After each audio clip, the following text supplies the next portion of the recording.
is there anybody having any difficulties with the submitting of assignments? Or the last class, there were things that you did not really understand?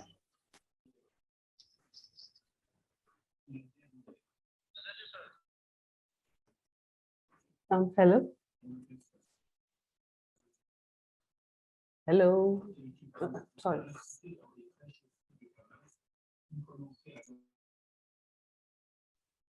Okay, I can hear you, Ma. You can. Okay, for me, yes, I wasn't sure how to submit the assignment when I finished.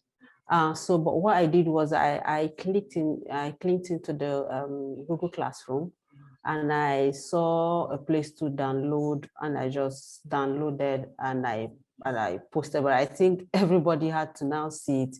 So I wasn't sure if that was correct or not correct, but that was what I was able to do. Because on the thread, I saw that there's supposed to be a code. I didn't understand that, but I just did what I was supposed and what was easy for me to do. So I'm not sure if I did it correctly or not. Okay, but you've submitted, right? Yes, I did. Okay. So since you've submitted, you don't have a problem. Okay. Yeah. So anyone else? Or is there anybody who feels okay, so I'm getting feedback that the class is too basic. So if you have a prior knowledge of maybe Excel or Power BI, you feel this too basic. So the idea was to this class wasn't designed for people who already have experience in Excel or Power BI. Okay, it was structured for people who aspire to gain knowledge in those areas, but they don't have any skill sets at all. Okay, so even if you have experience in those areas, we want to take it from basic, okay, because that is how we can carry everybody along. We want to take it from basic, okay, and trust me, there are a lot of things that you still do not understand that you need to, to during the course of the training, you gain those knowledge, you pick things on the way, okay. So please bear with us. If you already have prior experience before now, you have to, because for the sake of people who doesn't understand anything, okay, so that we can bring them up to speed. And yeah, so if you have experience in Excel, kindly make yourself available to, volunteer, help others that are having problems with the assignments. So in one way or the other, you are useful to the community. I'm not saying anybody's useless, but I'm just saying that you can make yourself useful. Okay. So for instance, one of the students in motion graphics, he came in for 3D animation. He already has foundation in 2D. So, but when he came in, because he already has experience, he made himself available to teach people in the motion graphics. So at the moment, he's currently leading the motion graphics subgroup 2. Okay, so that is how you can make yourself available to serve. Okay, so before we start, I think Toluwani, yeah, Toluwani, do you want to say something?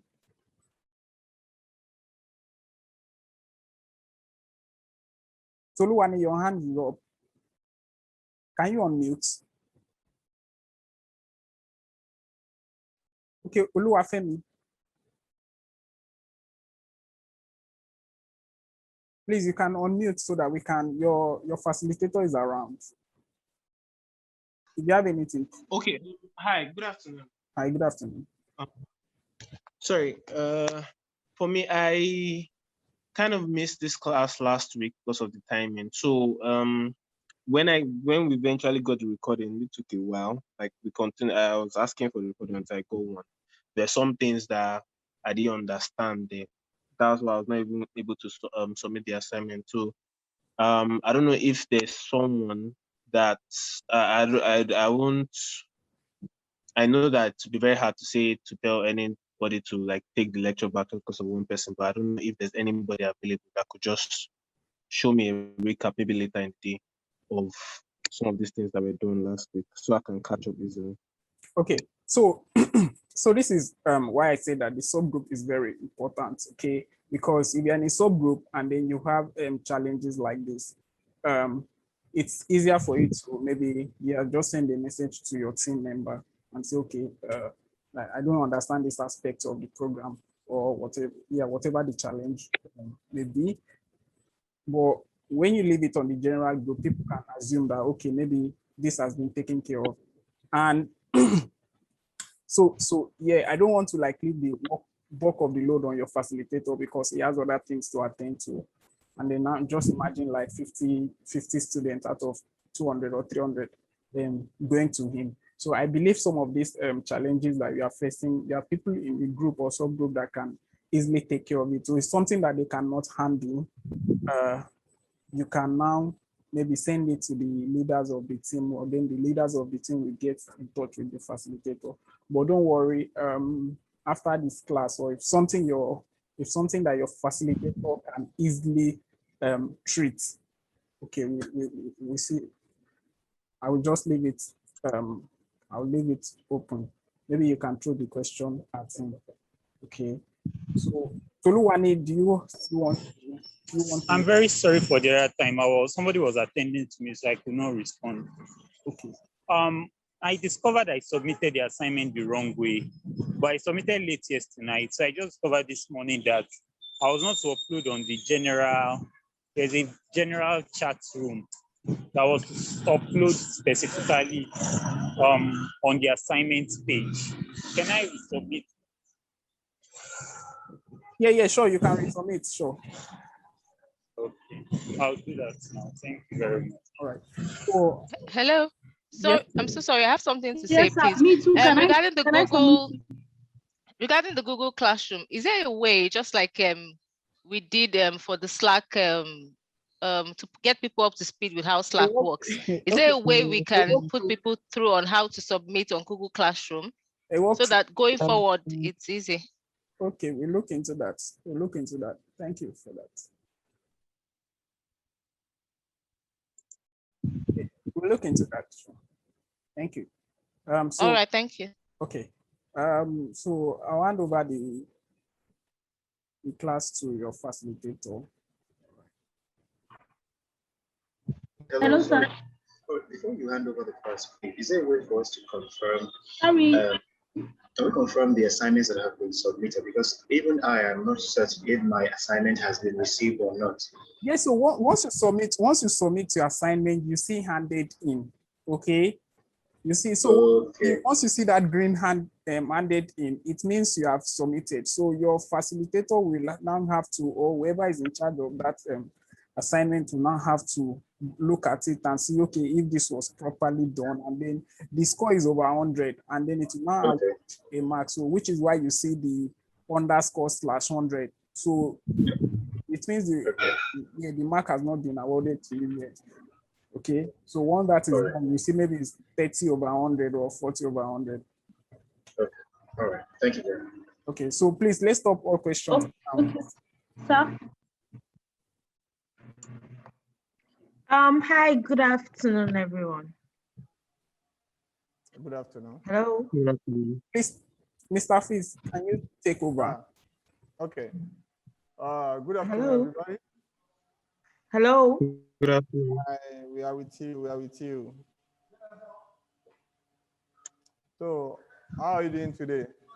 I believe all of us, we had a great week, and we are having a wonderful weekend as well.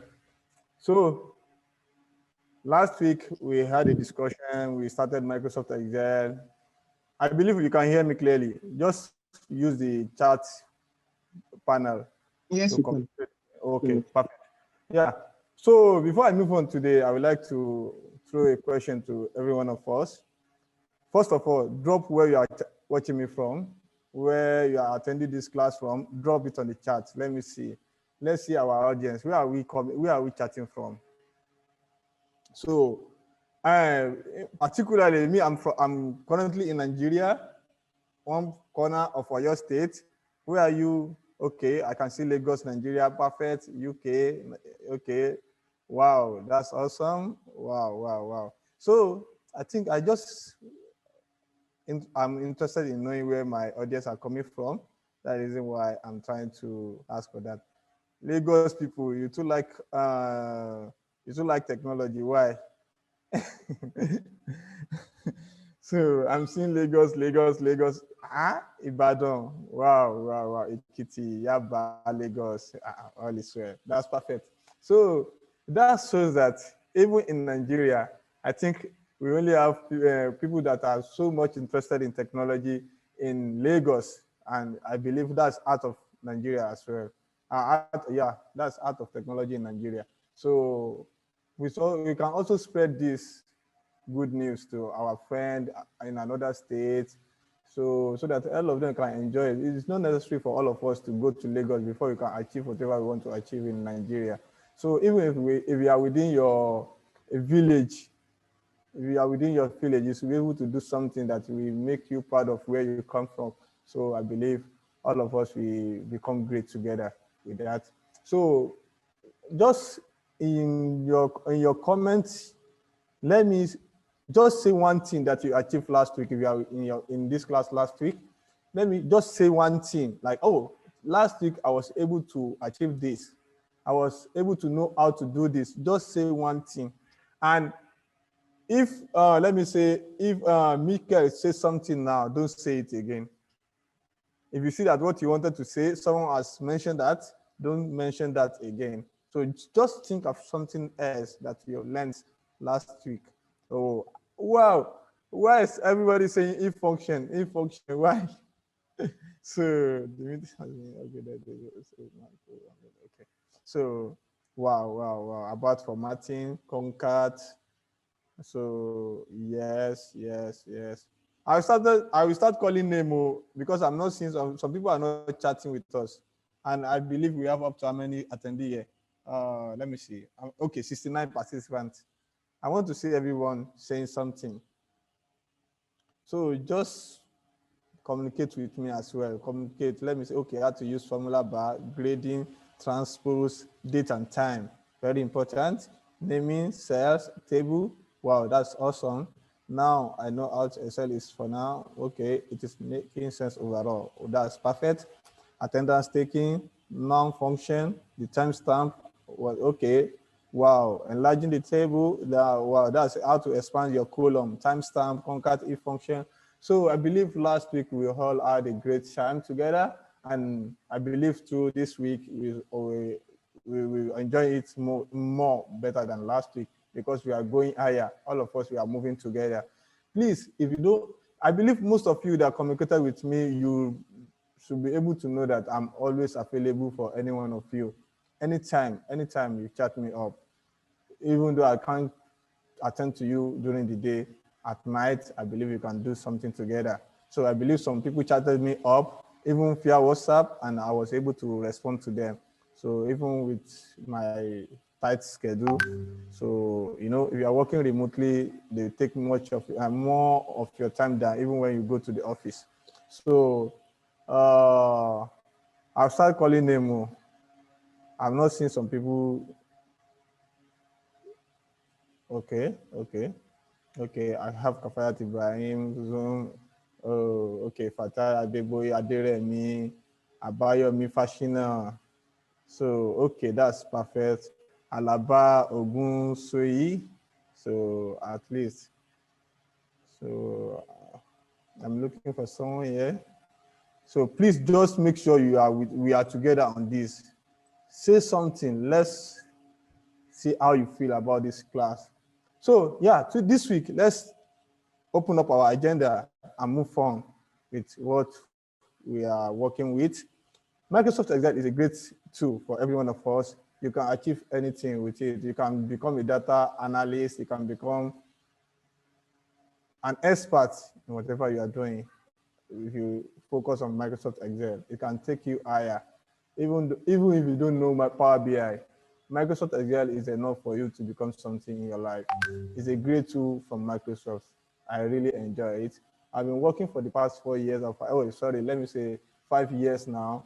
And I've been working with Microsoft Excel for the past 5 years. So even most of the time, people that don't have license, they are not ready to work with Power BI. So I believe you also can do something great with it. The embedment of Power BI and Excel, they are going hand in hand these days. So if you update your Microsoft Excel, you also see some Power BI tools there. So perfect. Let me share my screen for all of us to see.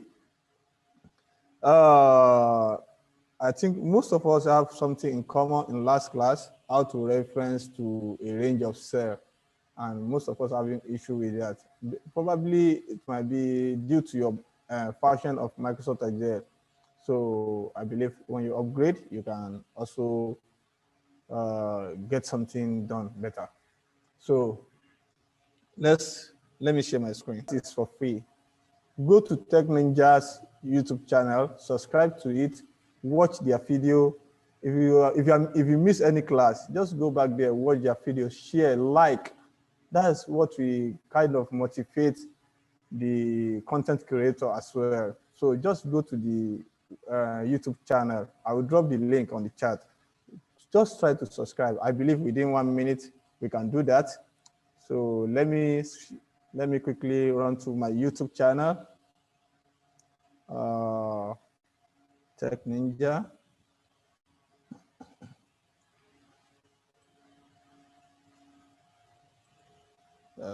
Let me check my history.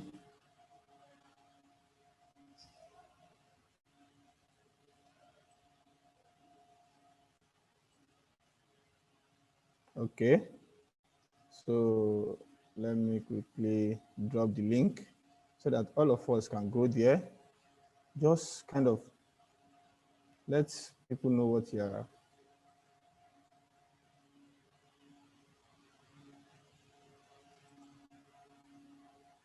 Okay, I will drop the link on the chat now. Please just go there, subscribe. At least we have up to how many people on this call now? We have 73. So I'm expecting 73. Oh, perfect. Roland has dropped the link on the chat. So please just go to the YouTube channel. Before we finish this class, I believe we are going to reach 100 YouTube subscribers, 200 YouTube subscribers. We have 121 subscribers there currently. So please go there, go there. Just do us a favor too. So we also, we use data, we put a lot of things together. So the only way you can motivate us through this class is like our video, share, and also subscribe to the YouTube channel. So I believe all of us, we are enjoying it. Yeah, we are getting reward for what we are doing as well. So, and also for your facilitator too, there's nothing bad in following me on Twitter, LinkedIn. Make a review about me. I'm a Microsoft trainer. So for them to verify me for the next year now, you have to give me feedback like, okay, I have to submit feedback to Microsoft like, okay, this is what this guy has been doing. So I need that.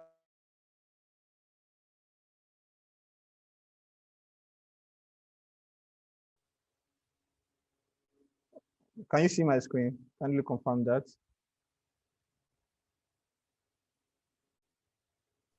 Yes, we can. Okay, perfect. So let me open up our agenda.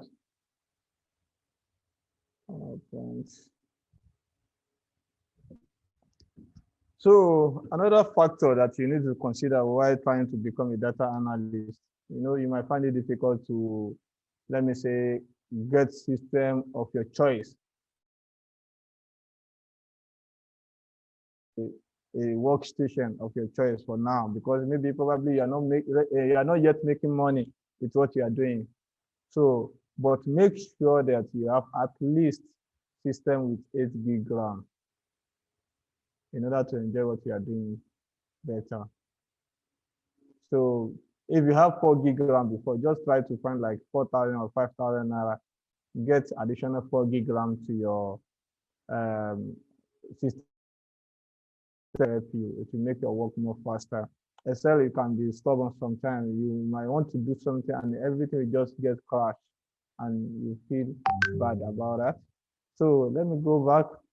Let me open up the agenda for today. I guess last week we were able to do something on this page. This is our first page. This was our first page last week. This week I'm going to work with table and so many other things like that. Yeah. Okay, let's do Vlookup function and also how we add format range of data as table. How you can use if, sum, if x, all these formulas. If statement also comes along with other formula. You can use if sums, if average, and also count if. So let's see how we can do that. So I will open up one of my file here.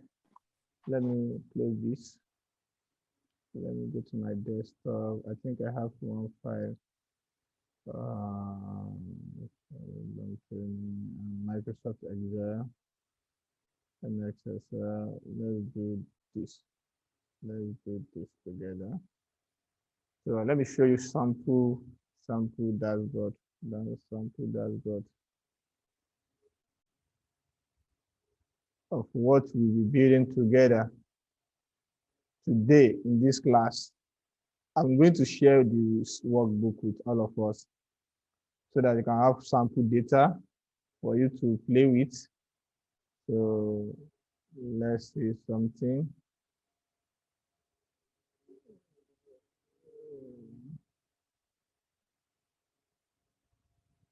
Okay. Can you all see my screen? Yes. Yes. Okay. Yes, you can see it. Yes. Perfect. Yes. Come. I want to copy this data so that we can work with it. I have another sheet here, and also I have my dashboard here. Okay. Let me do this. First one, my phone is getting slow.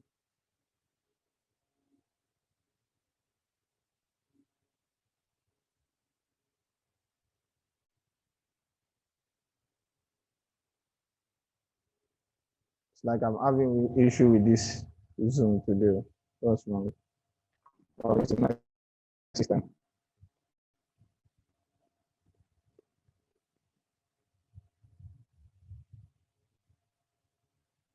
First one.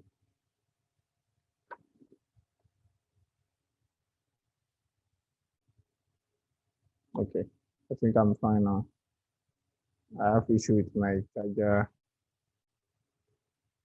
Okay. Yeah. Can you all see my screen? Yes. Imagine someone asks you to create a report, and you put something together to give them something Yes, like I this. can't see your screen. No. They will see all what is happening within their company at a glance. And this is Please, I can't see your screen. Okay, you can't see it. Yes. Okay, it's up now. What's wrong? What's wrong with Zoom today? It's up. Thank you. Okay. It's making my system slowing down somehow. Okay. Let me share the screen again. What's wrong now? Can you spotlight? Can you spotlight for everyone? Just spotlight your screen for everyone. Yeah, but I can't even.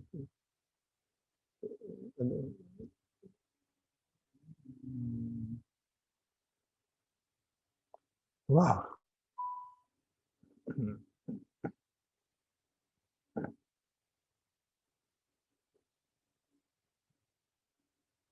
Probably let me join the meeting again. I guess I'm having issue with this soon. Let me join the meeting again. Just making the system slow down. Wow.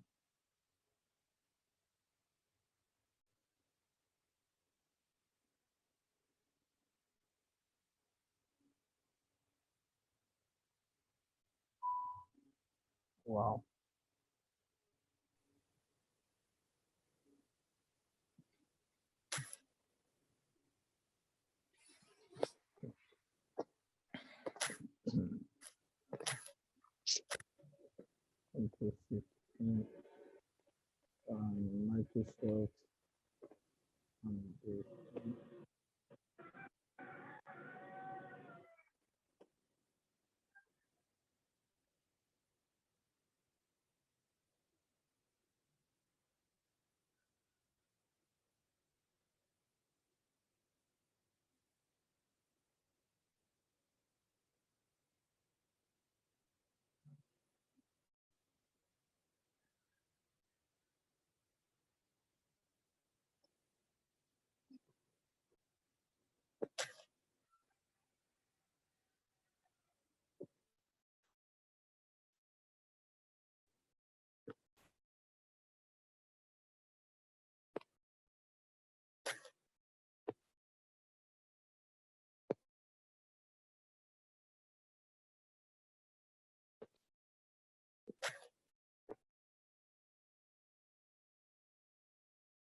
Are we good now? Hello? Yes, we are. I can see. Yes, we are back. Okay, perfect. So I'm sharing my screen again. So sorry for that. I guess it was due to network. Let me make this down. Can you see my screen?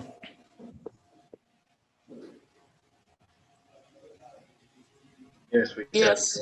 I can. Okay, yeah, perfect. So by now, this is 12:41. So let's do something together. Let's make something like what you are seeing on my screen. So how can you get to this level of creating something awesome? So like this now, let me show you something, what they call dashboard in Microsoft Excel, even in Power BI. The meaning of dashboard means that whatever is happening within your data, you should be able to feel it at a glance. Like immediately when you open up a dashboard, you should be able to feel like, okay, this is what is happening within your company. So let's assume that on this data, I'm having sample data here. I'm having date, order ID. Let's assume we are a retail company.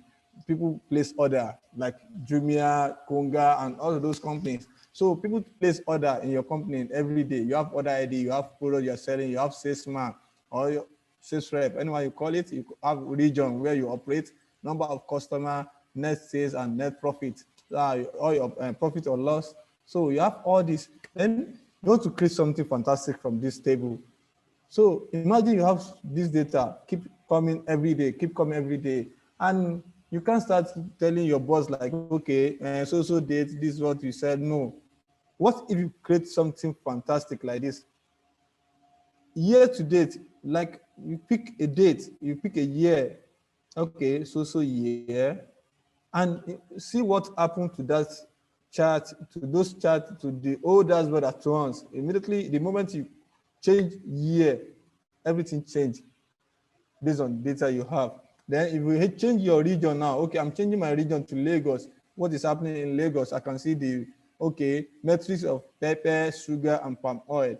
That's the contribution of those products to our sales. So, and also you have salesman. This salesman, Chinedu, what is he doing? Okay, what Chinedu is doing in Lagos, that's what we are saying. What if I want to see what Chinedu is doing in Abuja? What if I want to see what Chinedu is doing in so year of 2012? See, everything is changing. Everything is changing based on the criteria you are putting in, the argument you are supplying to the system. So, yeah. So this sample of what we are going to achieve in this class. And moving forward, taking it to Power BI to make it more simpler for you, because there's a lot of visuals in Power BI. So let me go back to this some of our work last week. Let me open that work. Let me open it. Let me go to my okay, drive. So I will still use the same workbook I used last week. Let me open up another sheet. Yeah, I'm having this, and let me do something here. Okay. As in this table of last week, if function, this is what we did last week. Okay. On this table, I will start with Vlookup today. What we are looking into now is Vlookup. How can you use Vlookup? Vlookup is just for you to search for what is missing. Look, is a lookup function that, okay, I'm missing something in this table. Can you try to correlate the two tables? Can you try to kind of maybe check what I'm having on this table that is missing on another table? So, and this is one of the great functions in Microsoft Excel. It always helps people a lot, especially when you want to compare two files. If you have two files and you want to compare them, if you have two columns that you want to compare, are they matching each other or not? Is there a particular value on table that I'm missing on another table? So let's do something here. You know, we have student ID. We have student ID. Let me copy that. I will create another sheet and place only value here. I will place only value. Let me expand this a little bit. So now, someone just gave you student ID, especially when you are in school. They don't want to place, they want to place results and they don't want to put student name there. They only want to show student ID and probably their grade, either A or B, or their score, maybe average score, and then they put grade in front of it, whether you pass or fail. So now, let's do this. You have a master data somewhere else, and you want to extract only student ID, and you want to extract score, average score, and grade.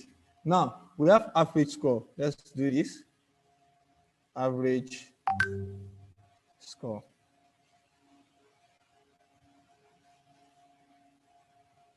And also here, let me put grade.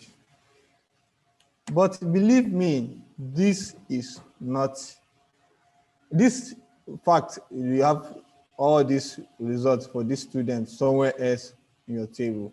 You just want to quickly extract this information. Now, I need to fetch the average score of this particular student from where? From this table. Now, I need VLOOKUP now. We have VLOOKUP if you are using maybe 2019 version of Excel, you should be able to see something called SLOOKUP as well. So we also have SLOOKUP and we have VLOOKUP. The only difference between them is like there's more arguments in SLOOKUP than VLOOKUP. So you can also check it out. I will show you how to use both of them. So I have equal sign here. I've started again. I've started again with my formula. Please, let's be focused. Now, for those of you that wasn't around last week, I believe you all know my name now. I'm Afiz Babatunde by name. So for you not to say that I don't even know that guy's name. So, but my name is Hafiz Babatunde. So now I told you last week that anytime you want to deal with formula in Microsoft Excel, you do what? You type equal sign. After equal sign, what is coming next? Your function is what? Vlookup. So just type Vlookup.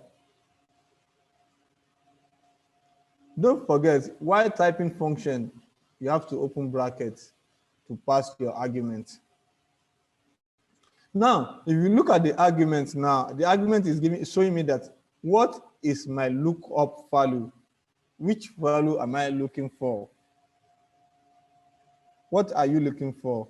I'm looking for this ID, this student ID is what I'm looking for. And don't forget, we are referencing to a what? To a particular cell on our worksheet. We have our column, which is B, and we have our row, which is 3. So meaning that the reference the cell you are referencing to your VLOOKUP function is what? Is B3. Then after that, you had comma. Now, after adding command to it, the system, the Excel will tell you, will respond and say, okay, the next argument you are passing is what? Your table array. This value that you are looking for, from where? From where? Where are you looking into? Which table? So on this note, you can jump from one sheet to another without clicking somewhere else. Mind you, after comma, just drag your mouse. Don't even bother to type anything. Don't click anywhere on this sheet. Go to that sheet that you want to go and check for your value. Go to your if function here. Now, where am I looking for? I'm looking for this table. I can highlight everything and do this. After that, just add comma. The next thing is what? The system will ask you column index. You know, we have how many columns here? We can count 1, 2, 3, 4, 5, 6, 7, 8, 9, 10, 11, 12. But our average score is on which column? Column 11. So that means the column index number I'm looking for is what? 11. Just type it. Make sure you don't click anywhere. If you click anywhere, it will scatter your formula. I'm searching for column 11. The next comma, the next argument is what? Asking you, do you want true, which is approximate match, or exact match? I don't want anything approximate. I need exact figure on that student's average score. Now, you can either type true or false. That's how computer works, either 0 or 1, on and off, true or false. So if I type false now, I'm choosing what? Exact match. The same thing, if I decide to do what? To use 0 instead of false, it's still the same thing. And close your bracket. And now you can click, you can press enter. Can you see?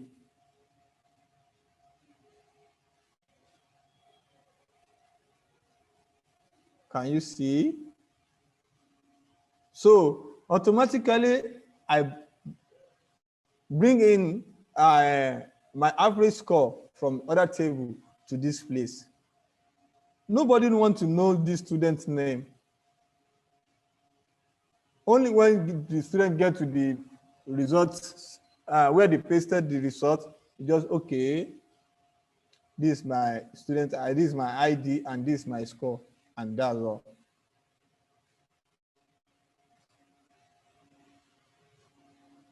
I hope we all get that. We all get that formula, I believe. So let me go through it again. VLOOKUP is what you can use to do what? To do vertical, because the meaning is what? Vertical lookup. You are doing what? You are checking for a value from another table. You are checking for a value from another table. So a lookup table is an array that replaces runtime computation. Like from this place now, you are looking for another value. You want to bring in another value. Okay, is this value existing? If not, then do this. You can also do that as well. It's okay. You can say VLOOKUP value that is greater than 50.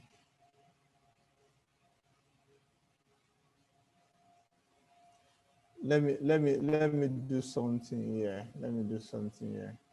Okay, don't let me make it complex. So now, do we all get the way I arrived into this? Can you please repeat it? Sorry. Okay. Thank you. Sorry, you go. might have to recap. There's a bit of lag, so we are not really seeing what you're doing very well. It's like hanging in between. Okay. I think you also need to like audio. check your network, because if your network is bad, you have that lag. Okay, maybe you should leave and join again, so that it will make it balance. So let's do it again. Okay, I want you guys to respond to my formula now via chat. So where's my chat? Where's my chat? Okay. Starting with my formula, what am I typing? What do I need to type? Make it as sharp on the chat. I'm starting.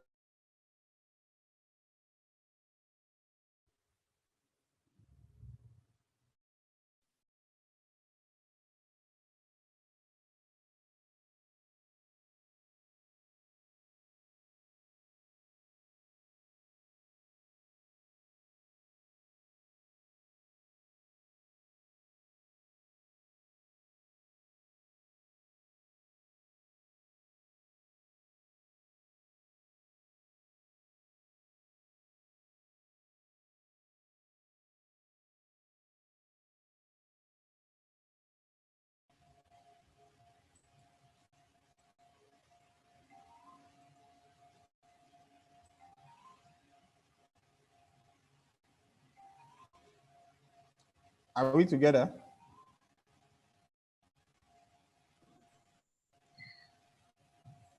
Yes, we are together. Okay. Okay. So on my chat, okay. Perfect. Someone is typing. Here. So VLOOKUP, and then you are looking for which value? For this value. I will also make it in another way so that all of us will be on the same page. Okay. Let's do this.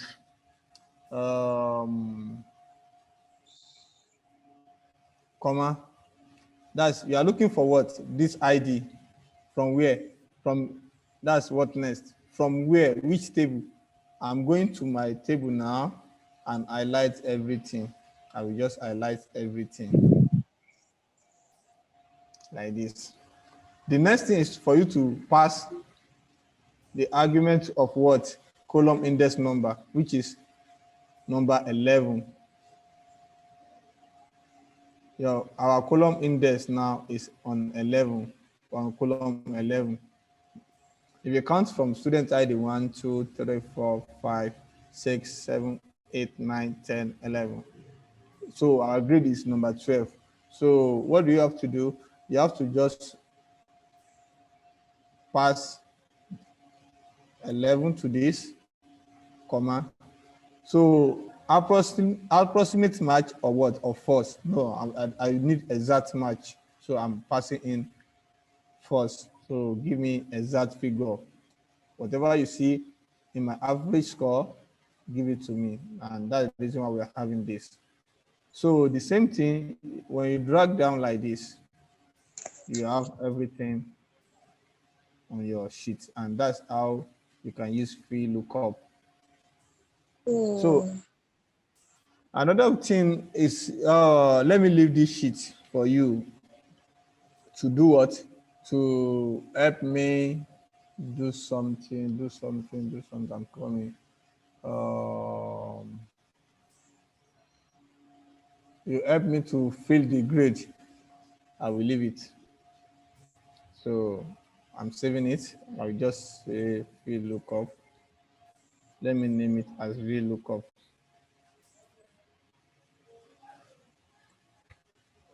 So the next thing I want to work with now is if sum and average, if average, and then count if. So I have a sample data here. Let me highlight this data and copy it and do this. I will paste this data somewhere here. Sir, your screen is not clear. My screen? Yes, it's not clear. I don't know if I'm the only one, but when you even write up some like VLOOKUP and stuff like that, it's not clear, it's breaking. Maybe you minimize it too much or it's not maximized enough or something. I don't know. Okay.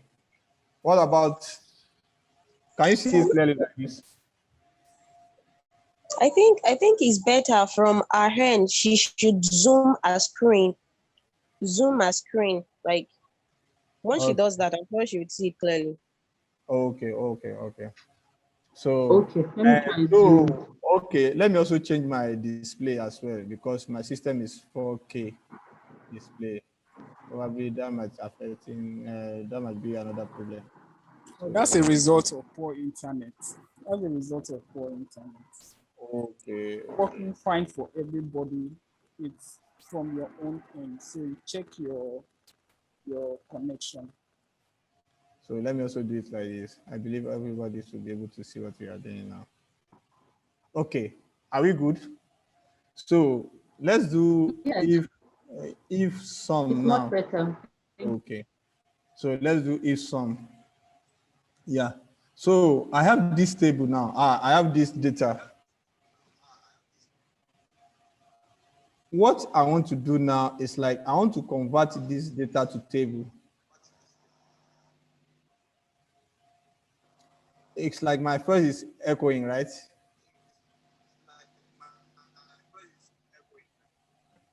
Not at my end. Not at all.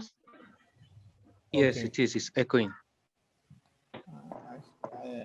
I sound that as well.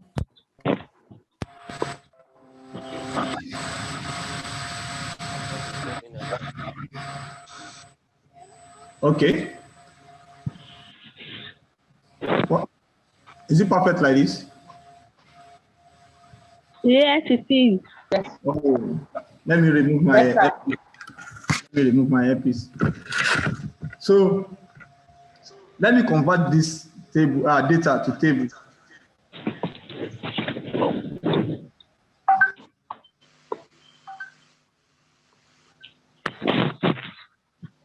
If you want to do that, just go to anywhere within your data. This data now, if you look at it very well, how many rows of data do we have? I have almost, let me check, 1,327 rows. That's what I'm having on my screen here. Yeah, but I want to convert this data to table to make it more dynamic, like a database. So what do I need to do? Go to your format as table. Under what? Under your home tab, go to style and then format as table. So choose any style you like and then just press OK. It will pop up something like this. Create a table. Did your table, does it have headers? Yes, because I have my header, date, order, ID, product, sales now, and region and code. So you do what? you press OK. So I've converted this data to tables like this. Another shortcut is anytime you want to do it, you can also click anywhere within your data and do what? Control T. Control T will also give you the same function. Yeah, click table, and then you have something like this. So I have my table like this now. Now, what if I want to use, I want to create something? You know, I showed you one dashboard earlier, like if you have something like this, I want to see total net sales and total profit at the same time, something like this. So how do I get that? I can simply create another, let me say this is my sales data. Let's call this sales data. And let me call this one my my calculation. Let me say calculation. So now on this part, I want to pop up my total sales. Total sales. Let me highlight some of my part of my screen and make it what I can change the color of my background to something like this, something like this. So I can decide to do something like this and do what? I can just give it different color. Let me make it better. I believe people will like my color too. So yeah, let me do something like this. And I can merge this together. I can merge this. I can merge this as well. So I can say this should be my total sales. And let me say total profit. I don't want to waste much of our time. I'm making you understand it the way we format Excel, and as well I'm making you to understand how to create the formula. So now I can decide to do what? Change my font to something like something smaller, and also make it white instead of this color. I can make it white and I can make it gold. Then I can change my font style, which is Calibri. I can change it to something else. I don't want overview. Okay. I don't want this. I think this better. So, and I can reduce the size as well. So I have something like this. So here now, I need the total sales from that table. You know, from my agenda, I have something called using sum if and average if and count if. So I want to show you how to do that. Let me say, what I want to get my total sales now. On my sales data, my sales is what? This, like this. But don't forget, we converted this data to table, right? So what if tomorrow, you know, sometimes you want to add something together, you want to create total. So on the norms, I can decide to go down this data and do what? I can click here and say what? Equals to sum, and I will go like this and start dragging up. I hope you get what I'm saying. So it will not help you to sum everything together. But how long do you want to continue doing this? Or, you know, we have shortcut for our auto sum, which is what? Alt equal sign. It will give you the total sum of what you have within that column. That is auto sum. So, but I don't need something like this. What about tomorrow if my data change? If something added to this table like this, if I add another value to it. So I don't need that. So well, let me calculate it by using a function that will make me happy tomorrow as well. So now this column now, you know, I can decide to change the name of this column to net sales. The way we gave, change our cell name last week, you know, we learned how to rename our cell, how to rename a column, how to rename many things like that. Now, yeah, I can decide to, okay, highlight everything. But mind you, by the time you want to highlight, look at my screen very well. It might be difficult sometimes. So I want to rename this cell, this column within my table. But don't forget, if I place my cursor somewhere here, you see this arrow, something is changing. So this is click. But if I bring my arrow down small, my cursor, clicking on this, it will change something. You see? I can highlight everything at once like this. But I want to rename this. I don't want to make this header as part of it. So you can click somewhere in your first cell and do what? Can you see something? This arrow will immediately this arrow show up. You can click and it will highlight the whole column without the header. So that as you highlight this, you pick that column, go to your name box and change it to what? Let's change it to net sales. Net sales. Don't forget, don't put space. You can use underscore. Net sales. Net sales. Hit enter on your keyboard. So now I want to get the sum of this net sales now. I'll just go to my calculation and do what? I just say equals to sum into bracket. What am I summing up? I'm summing up my net sales. Can you see? It will bring up the name and then just close it and then press enter. That is total sum of the whole sales. So you can decide to do what? Bring it to this side, format it as what? The way you like. You can give it something like this and then perfect. So you have something like this. Or let's assume you are dealing with Naira. You can decide to, you know how to change that now. You know how to do that based on what we did last week. So let me do this and do this. Yep, this is what we have. So I believe we can do this now by getting our equal sign. Go back to our data. Let's name this profit P/L or P_L. So let's name it P_L. P profit P_LOS. So I have it like this. Don't forget to hit enter, and then you do this equals to sum what? Sum raw underscore loss, profit or loss. So and then you close it and you have something like this. So you see we are having something better within our calculation now. So now what is? What if someone now asks you, you know, we have different salesmen across the country.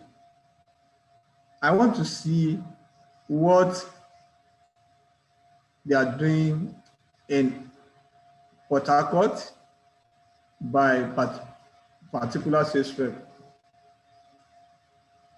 This says we have Adekunle in our sales rep, salesman, we have Kinedu, we have Collins, we have Okoro and Co. So now I want to know what they are doing. Let's assume that I want to calculate for what Adekunle is doing in Lagos based on sugar. Imagine Adekunle, sugar, Lagos. That's 3 criteria. So I want to know the total sales, net sales of Adekunle from where? From Lagos on sugar alone. So If I want to do that, I can do something like this. Okay, I have palm oil, I have pepper, and I have sugar. So I will do something like this. I can copy it and bring it to this my calculation somewhere here. I can drop it here. Let me paste it as a value, and let me place my criteria here. Let's do something like this.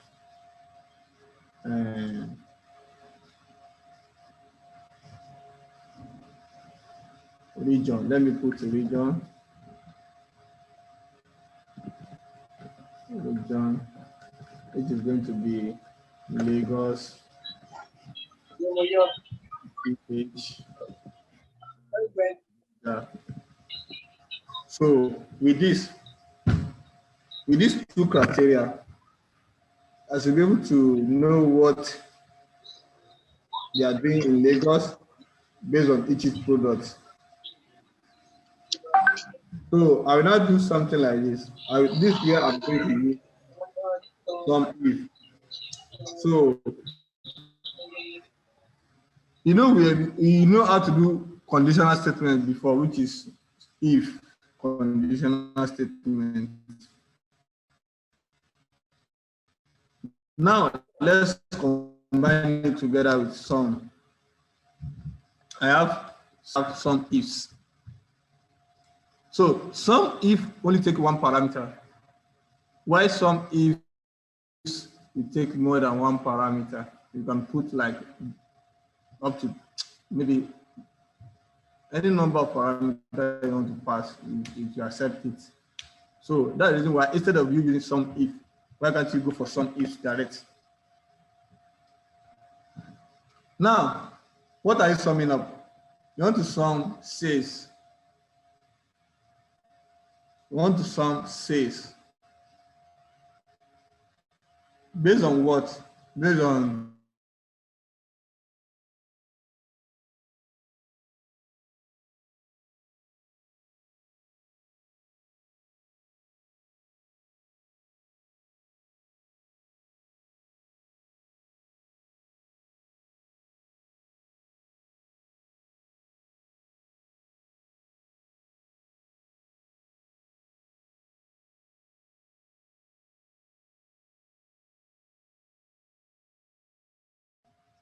sugar, palm oil. So you can also use some if. Some ifs. So let's do this again. Some ifs. What are we summing up? Don't forget, net sales. What's my criteria? Product coming first. The product is what? This, comma. The region is what? Region is what? Is Port Harcourt, which is this. Let me also lock it by making it absolute and do what? Close the bracket and then have this. Then drag it down. Make it like this. Now, I also have Abuja. I'm supposed to leave this one for you to do it too. Okay, let me leave it. So that's how we can use some ifs within your formula. And then the same thing, if you are looking for average, you are looking for average. So that's how you can also get that. Let me also use another formula. You know, earlier when I wanted to call this out, I had to go and copy. What if I have more than 1,000 of products within my table here? How can I pick all the products? Distinct, you know, we have all these products repeatedly. Maybe today they buy something like this, tomorrow they buy something. So, which they are buying pepper, they are buying sugar every day, they are buying palm oil. So what if I want to get those values in those products only? I can say, okay, all my products, all products. Let me use another formula here. All products. I want to get all those products from where? From my table. And don't forget, since we've named the products column before, you have to do what? Call it by saying what? Equals to distance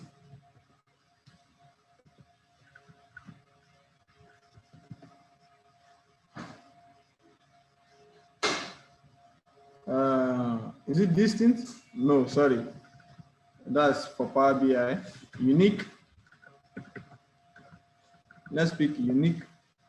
And what's my array? My array is what? Product column. So let's see. Can you see? If I have thousands of products, it will bring them out. For me, immediately I use that unique formula. So if it is on Power BI, we are going to use what do you call it? Distance will work in Power BI. So this is how you can get all your products. So I would like you to do for all regions. Let me bring them out on this. So I'm giving you assignments as we are working. So I will paint them yellow. Anywhere you see yellow, you have to work on it. So yeah.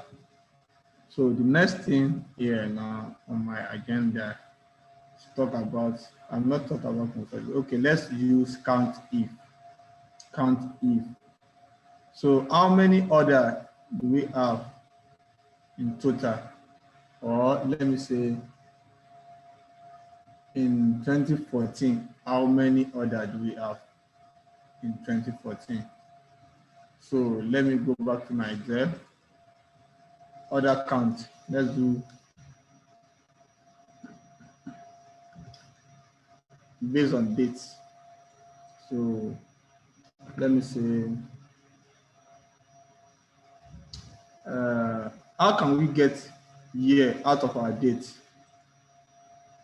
That's another thing. So let me increase the data by adding date, by splitting this date. You know, we can split this date with date function. Let's do this date. Let's call this year, and let's call this month, and let's call this day. So this date you are seeing, I'm getting out my year. I want to split this date to year, month, and day. How do I do that? Equals to year of this. Can you see? So I've gotten my year out of that date. So if you check this year column now, all what you'll be seeing there is what? 2012, 13, and 14. So let me get my month out of it. It equals to month of this year, of this date. So I have my date, month here as well. So I have up to like January to July.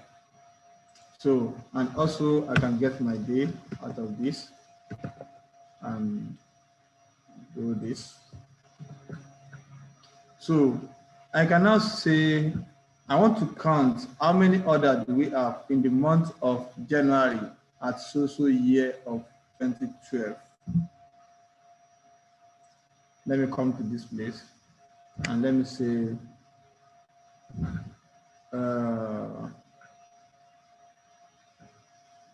let me do something here. Before, I want to do a select button. the select button. You know, we have 2012, 2013, 2014.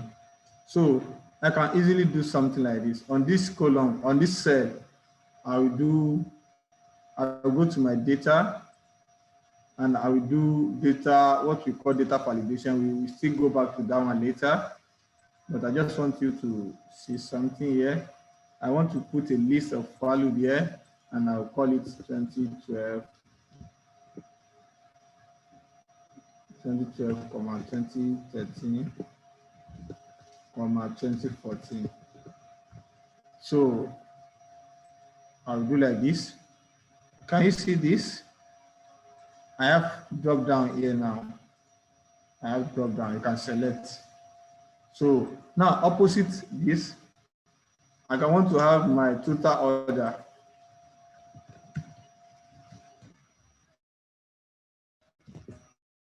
Total order. Hello, Mr. Fish. Yeah. All right, sir. Is there a way you can give us this data to even try with? Because the way you are doing it is simple, but without data, it's not making us get it at once. Yes, I will share this workbook with you. Okay, yeah. I mean the data that we can use with now. We are doing it at the same time as we are doing it. Okay, to make okay, it easier okay, for okay, us. okay, Yes. Okay, no problem. Let me do something on my Slack. Where is that?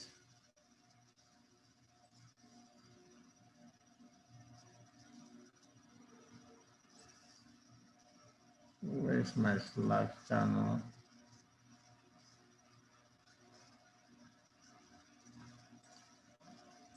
All right. I will share the data with you now.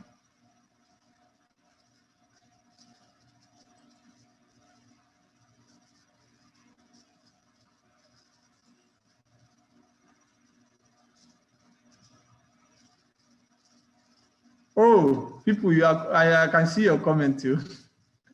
Okay, I'm not rushing. I'm not rushing. So let's do it together. If you have any concern, just let me know. So let me pick this data from my computer and share with you.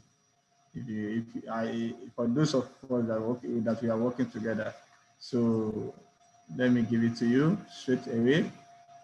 Where is it? Where is it? On my library. On my desktop, no. I think this should be on my OneDrive. Let me save this file so that I will share with you.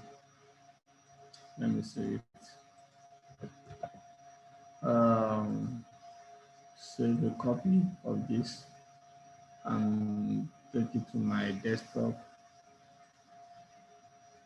Take it to my desktop and share. Yeah. So please, if you are lost, just let me know. Let's take it slowly.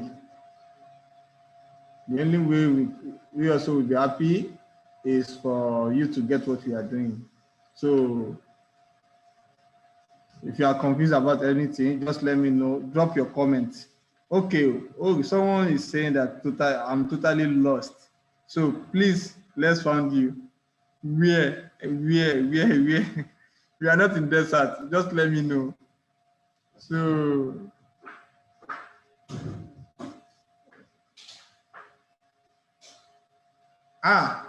Kehinde, you are saying everything. I don't want to hear that too. So please don't be lost. So, from the beginning, it's a bit hard since we can't practice alone. Don't worry, it might look like that, but you know, by the time you get this workbook by yourself and you practice it, I believe all of you will get what you are doing. You understand? Just make sure you practice it before it's too late. At least try to practice it today. Look at those formulas very well and practice it. Look at how we arrange the argument, and then you can also practice it. So let's see. So I've shared the file. So you can download it and you will see the data within it. So let me continue. Am I still sharing my screen or not?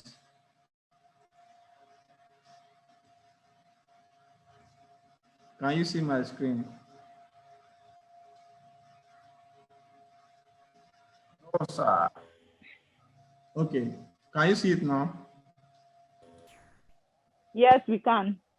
Okay, okay. Please just focus on what you are doing. Try to understand the logic behind it. And Mr. Afif, good afternoon. Where did you share the data? Is it on the Zoom class or Slack? No, on Zoom. Just check your chat. You see it there now.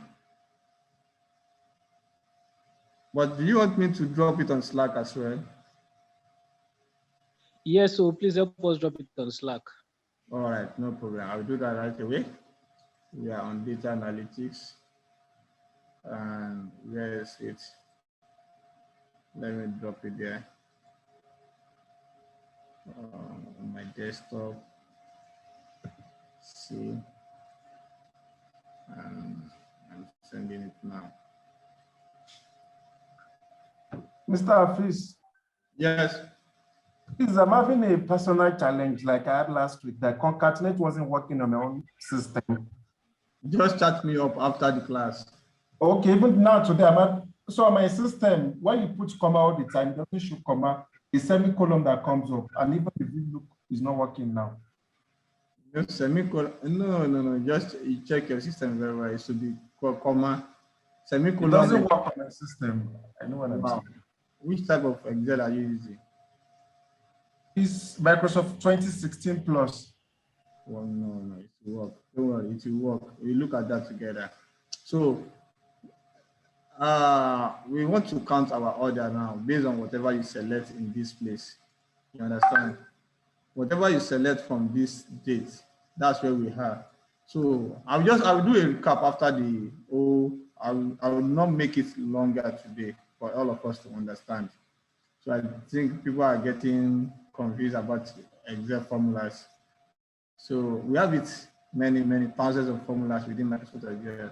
You just have to make use of the one you want to use at a particular period of time. So yeah, let me do this. I want to get total order in so year based on this. So what do I need to do? I can do count what equals to count ifs. What is my criteria range? Count ifs order ID. Count ifs order ID, comma.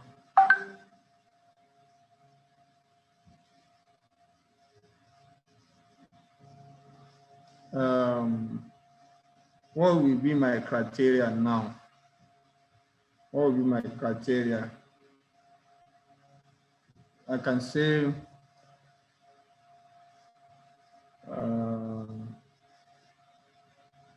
let me do this. I'm coming. Count if range. What is my range? Order ID. What will be my criteria? My criteria should be date. No. 12. I think this is not working. Count if, count.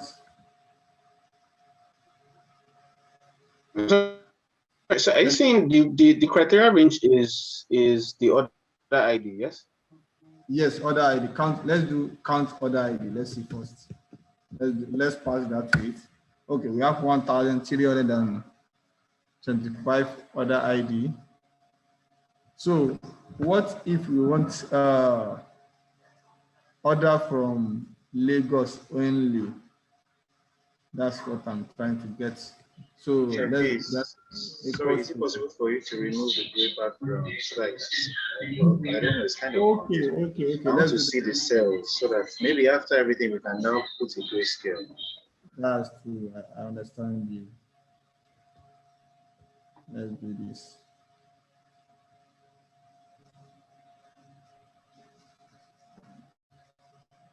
Let's do this. Move P.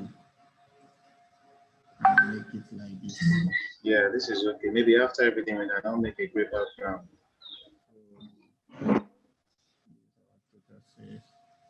Let's make it black. So, yeah, total order IDs. Okay. So we have our count here.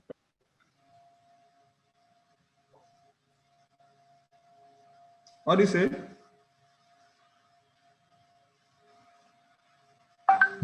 So now order ID based on, I guess we do that later. I'm just thinking of one formula like that, but let's do that later. Hello? Hello, Mr. Afis. Hello, sir. Please, a quick one. Is there any serious big difference between count if and count ifs? Yes, there's difference. As you can see, but if you enter count, count, we have count. Ordinary count means count number of cells within the range that contain numbers. You understand? Probably you have a column that has both alphabet and numbers. So it only counts a cell that contain number only. That's essence of using count. So if you are using count A, numbers are cells that are not what? That are not empty. So far you have something there, it will count it for you. So this one will give you count blank. Anywhere that is blank, it will count it for you. And count if, count the number of cells within a range that meets a given condition. You understand? So that's what I'm just thinking about. Okay, what if we do something like this? Let's do something like this. So a range, our range is what? Order ID. What if our condition is something like this? If you say if, come on. What if you say our condition should be something like this? If our date, our order date, O date, no, wherever you see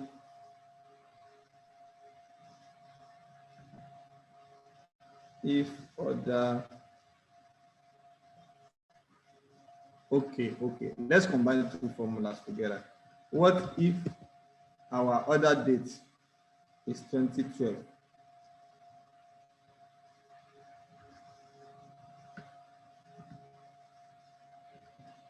If order, or let's say if month, if month,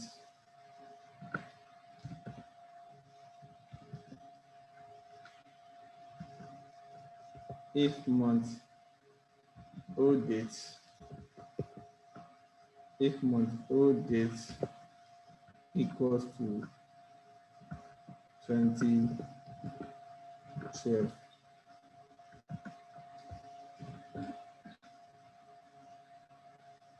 If month O date is equal to 2012.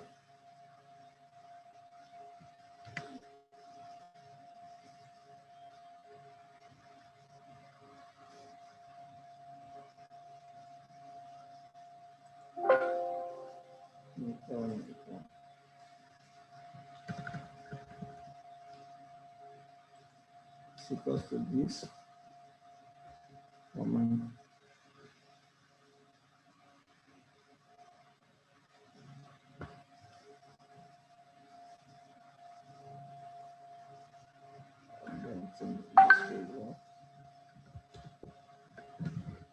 Wow.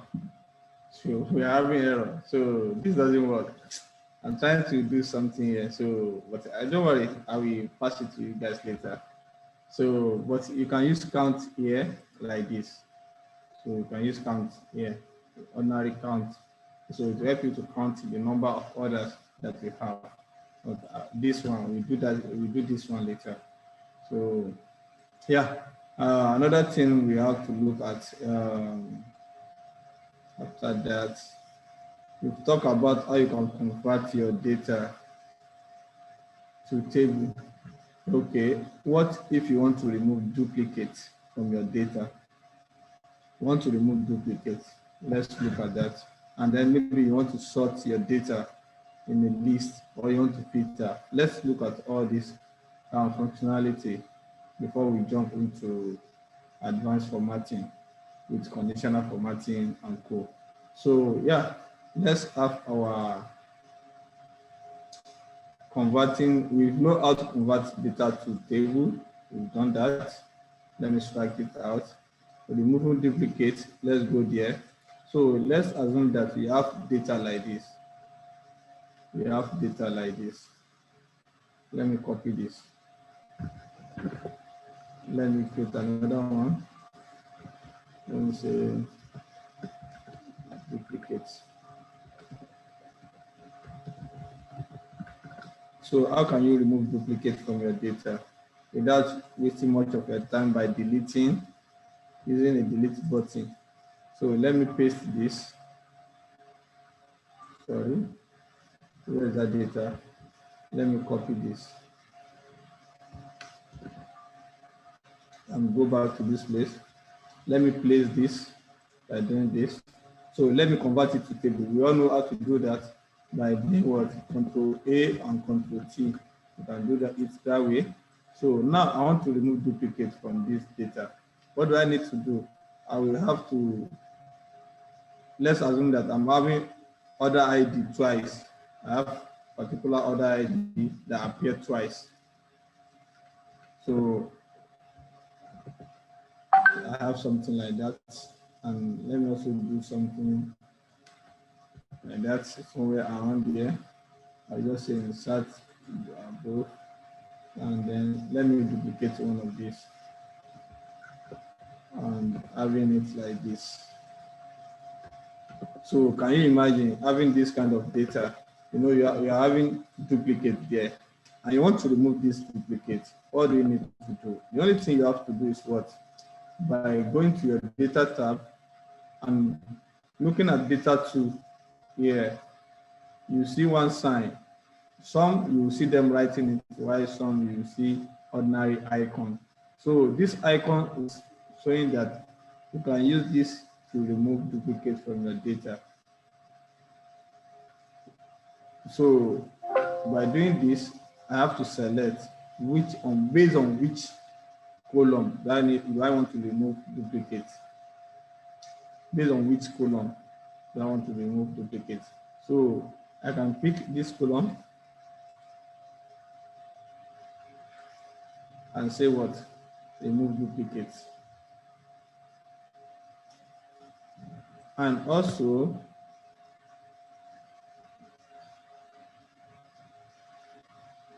by doing that, if I click on this now, can you see? Remove duplicates based on what? Is it based on date? No. Based on product? No. Based on salesman? No. Based on region? No. Based on this order.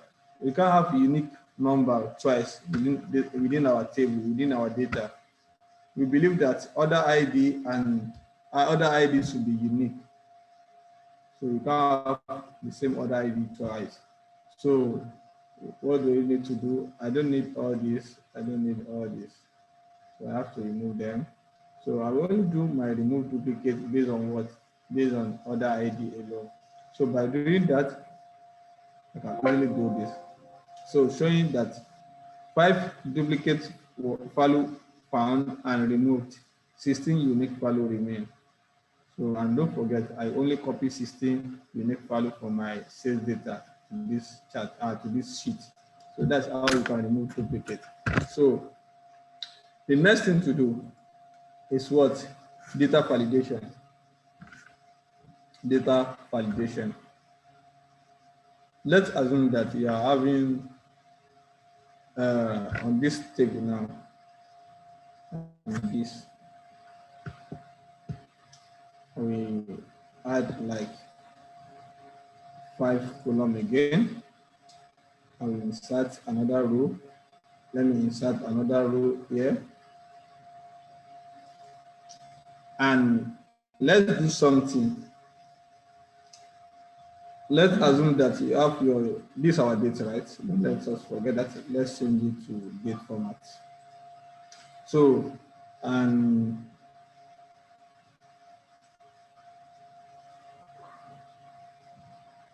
I don't really need this.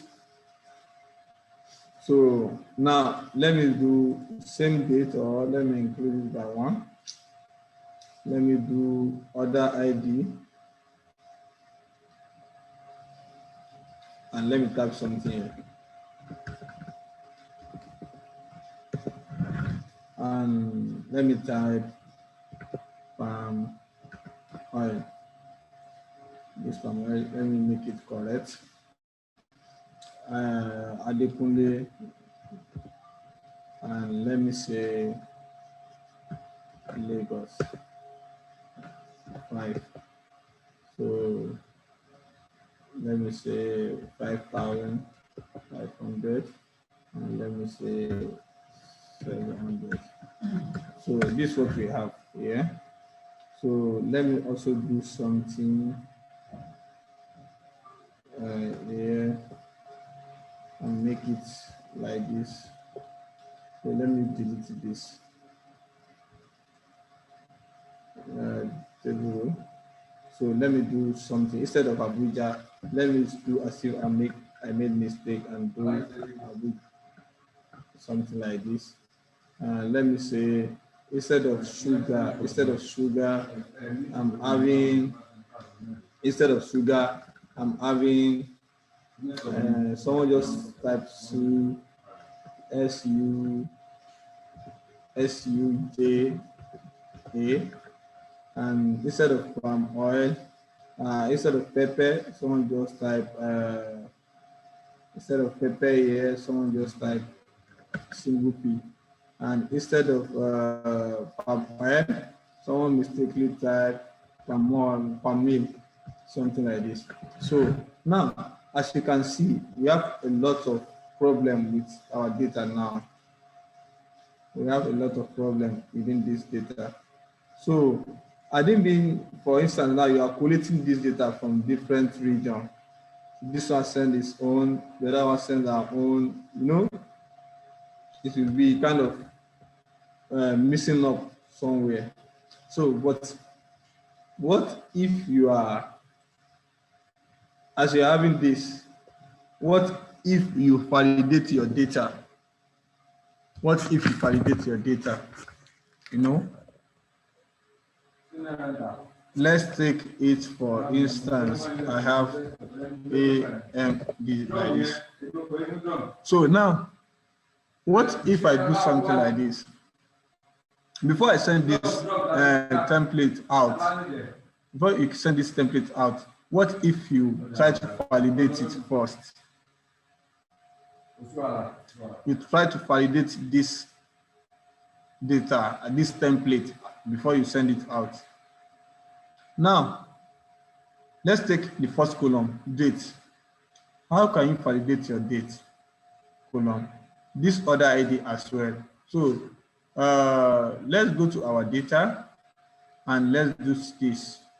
Under data validation, you click this data validation. Now, we all know that date, this column is a date column. You shouldn't be able to put any other thing that is not a date value. If you want to send this template out, that means on this column, don't accept any other thing except what? Except date. So now, this data validation settings showing what? Validation criteria. Allow, what do I need to allow here now?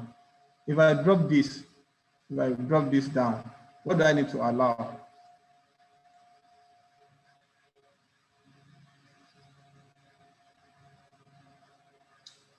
So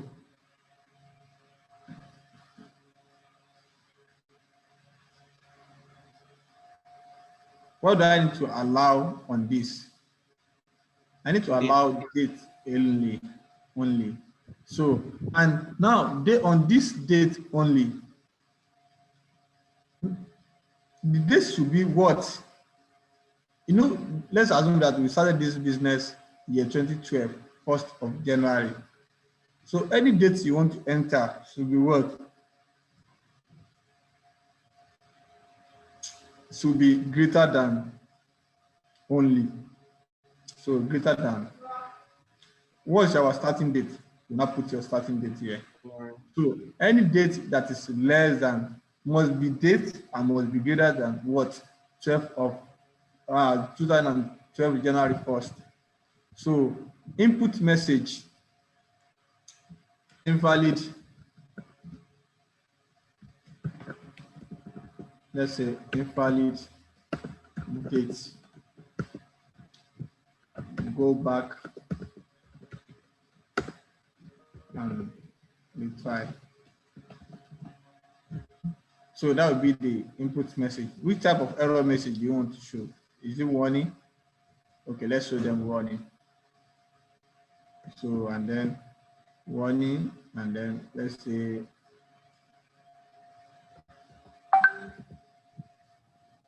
invalid date. So, and click OK. That's for date. Now, the second one is what? Order ID. This order ID, as we all can see on my screen, the order ID is what? How many digits? 4 digits. And it should be ordinary what? Ordinary number.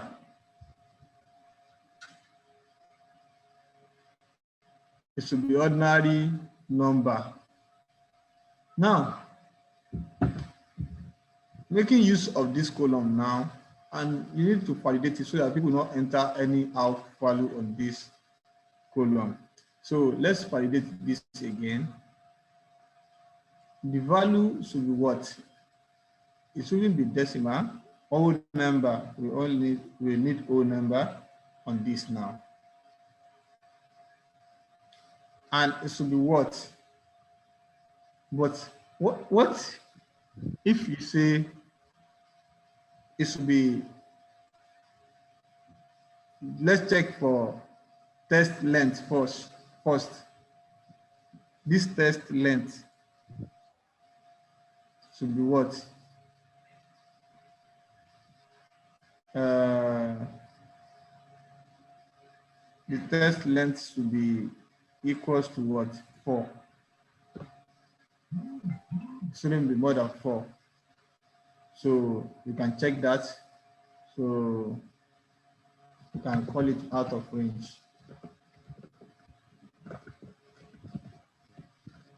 And you can put any message you like here.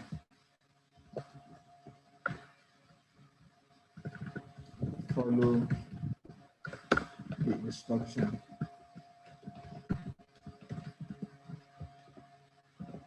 So we have that. Then, you know, the same thing on this product. We know that we have 3 products. That is what? Well spread on our data. But what if someone just go and put nonsense there? What do you have to do? So we have list of data, and let's do on this one, you only allow lists. People can select. Let's say we have pepper, we have sugar, and we have palm oil.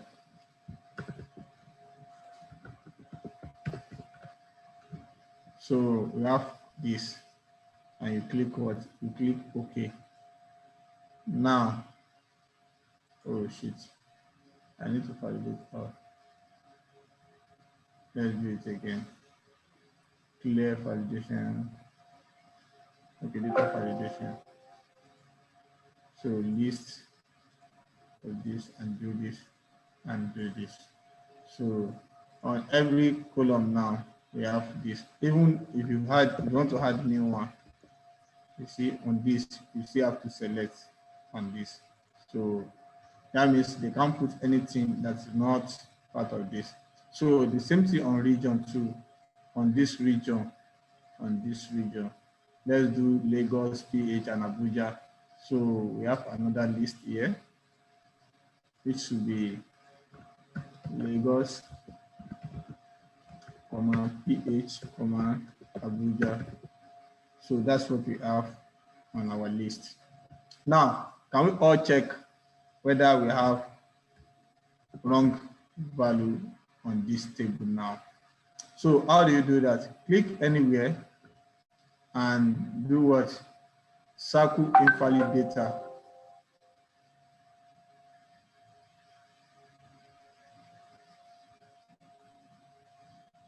Can you see?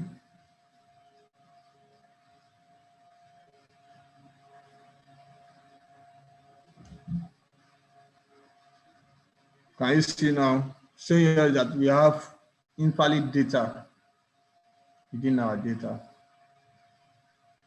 So the moment you start correcting them one after the other, it will change. Can you see?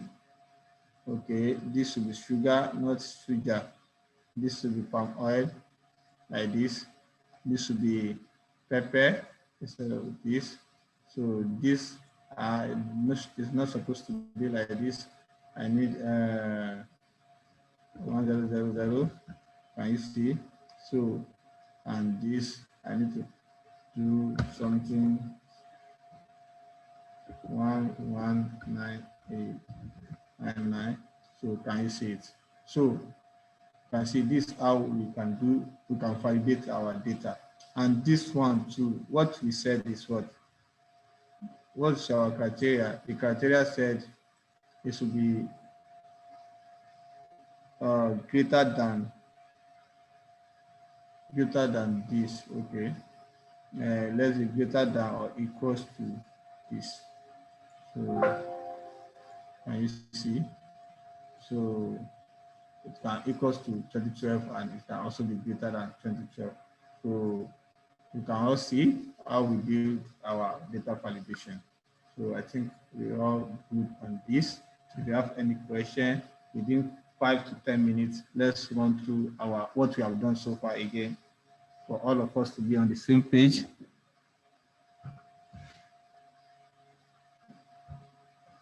At least we've done data validation, Vlookup, sum ifs, duplicate value, how to remove duplicate on our data. So what else? So please, if you have any question? Hello, please. Yes. Please, I would like you to go over the way you circled the data that are not correct. Okay. Any other question? No, that's all for now. Please, apart from duplicate, is there a way we can the data you have given us instead of deleting, just to highlight it before deleting? Thank you. Do you mean this one?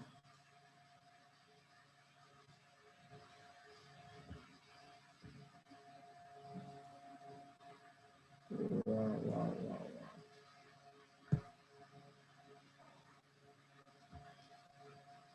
Right. I meant on the duplicate sheets, instead of remove duplicates, can you teach us how to highlight those duplicates?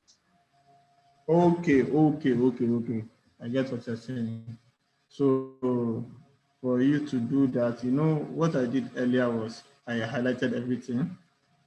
Let me leave this one as data validation, right? Validation. validation. Let's make this another sheet as our duplicate. Let's convert it to table, and let's have something duplicated on it. Let me copy this. Let's do this again. Let me copy this. Let me insert something here. And let me highlight this and put this here. So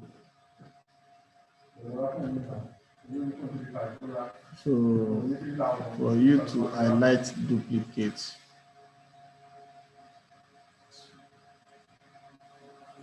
so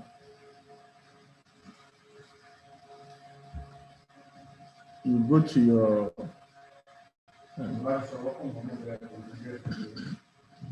your conditional formatting here. So under this place, I think there should be, there's a way you can highlight your duplicate here. Where is it?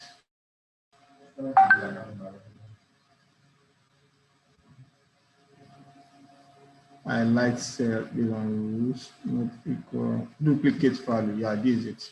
Can you see it? So can you see it? Yes. So this is how you can highlight it. So you can highlight unique one, and also you can highlight duplicate value. So you click OK, so that you can see by yourself that okay, you have duplicate value. Okay, what if this duplicate value, let's say for instance, clear, you can clear this rule. Let's highlight everything again and let's clear it. So what if I'm highlighting this alone and come to this place and then say what? Duplicate value. It is very simple like this.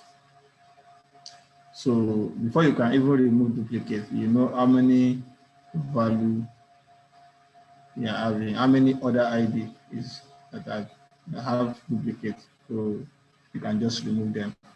You can count before you can remove, or you can filter out those duplicates. That's where we are going now. So let's say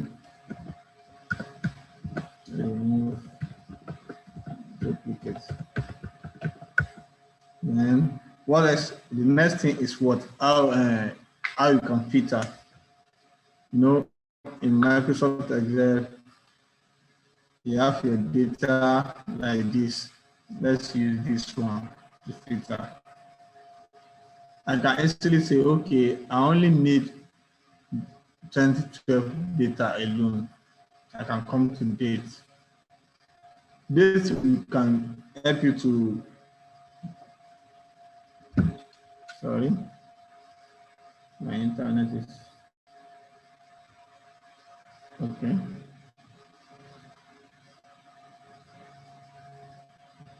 So we have this 2014, 2013, and 2012. I can easily say, okay, I want to filter based on year.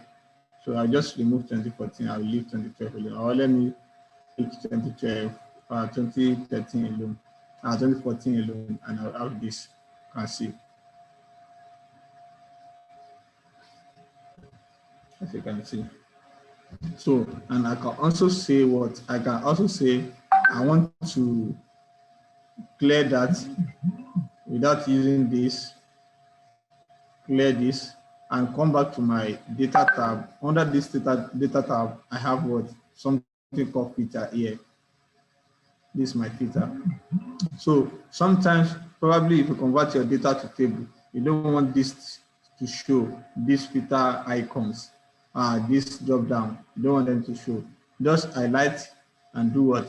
Come to your data tab, then under sort and filter, just click on that funnel. Everything will remove. But if you need it, you can also do what? Control Shift L, it will come up again.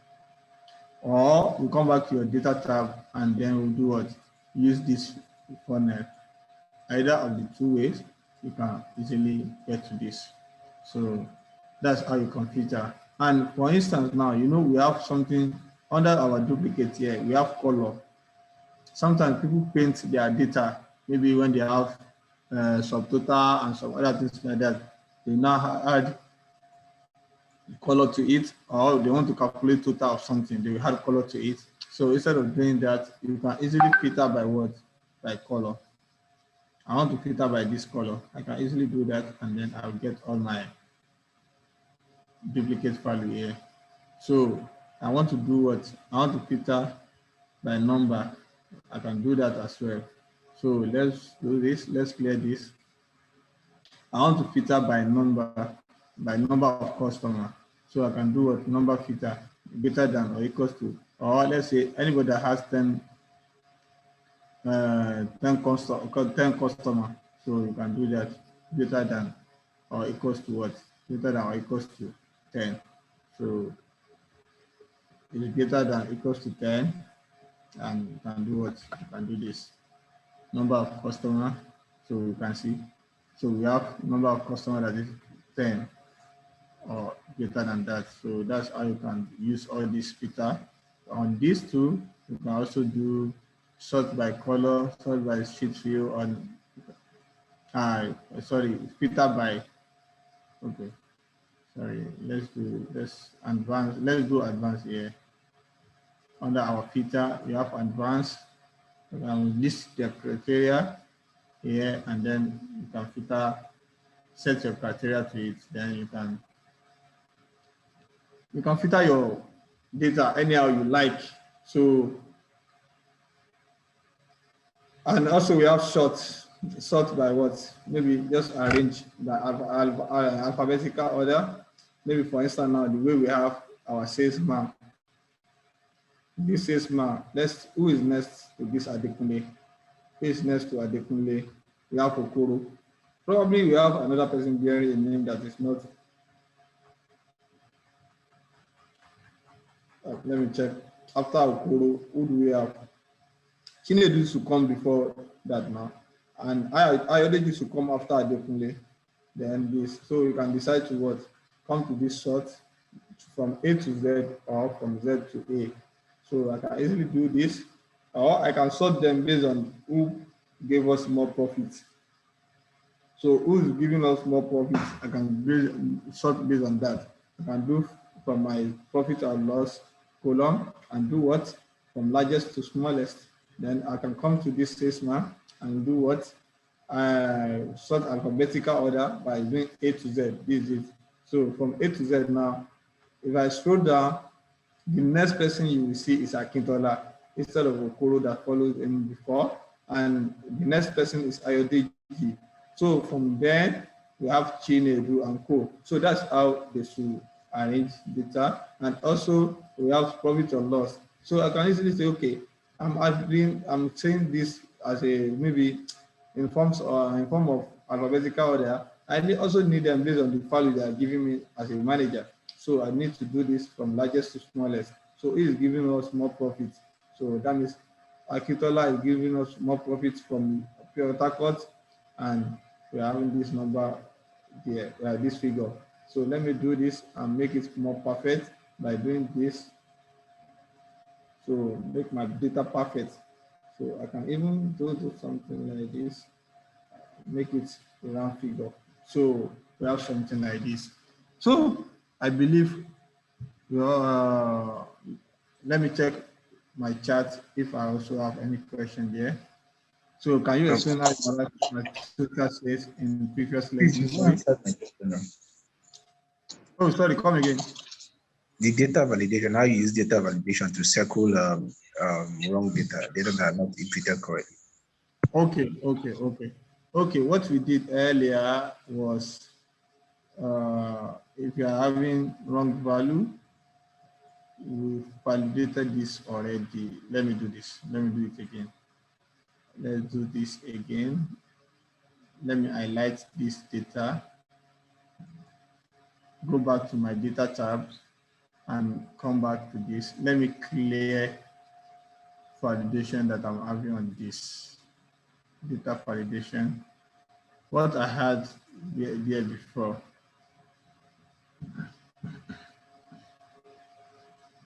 Let me remove this, any value, and let me click OK. On the norms, this is your data. Let's now assume that someone wants to enter another data. They enter date to be what? Maybe 2/20/2021, 2021, and then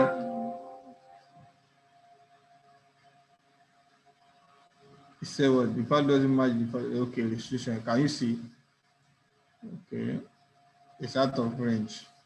So this one, let's assume that I'm having 1128, and this sugar, instead of writing sugar, someone just write something like this. Instead of writing Lagos, someone just write maybe due to typographic error. Oh shit! Okay, it will not even allow me. So I have to select from this. So, but let's do these two alone. Okay, let's type. Let's assume that I mistakenly type something like this here, and I do this here and something like this. So now, having this data now, I want to validate this column.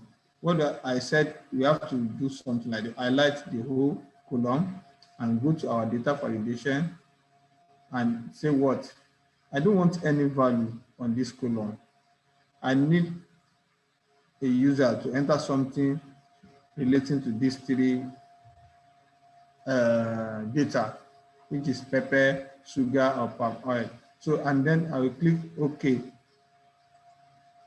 If you give me, I will say, let me give error message that kindly, okay, notification. So, error value.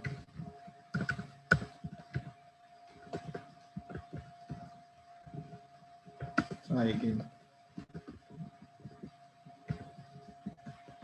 So, undo this. Now, so far, if I deleted your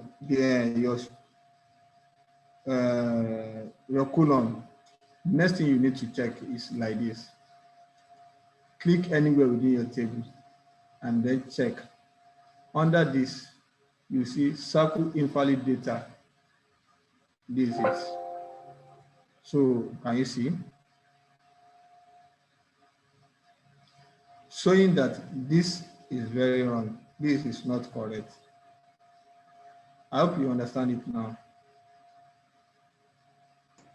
Yeah, very well. Thanks. Okay. So that's how you can do that. So you can circle invalid data and then you can correct them. So you can also validate this particular column so that it won't allow them to enter any other value except character, except alphabet. So you can easily do this and go to your data validation, and then you get this test. This will be, you can say any value. So, but it won't be. You can say to test length, not to be more than maybe 15 or 20, just to minimize space within your data. So I think that's how that one works. And also they can also select from the sales web. You can list all the sales web that we have so that they can select from there. But they will not enter wrong name. So let me also check. Someone is asking how we arrive. How come in the data validation it circles the date too far? Okay. Okay. The reason why we are having that, let's just by, okay, this is, let me circle it again. circle invalid data. So, okay, let's check what we have within our date. What was the formula that we used for this? What was the condition? So, it's based on our condition. So let's check our condition for this.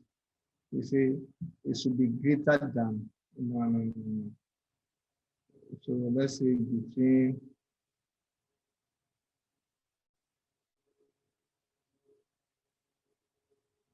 let's say less than or equal to.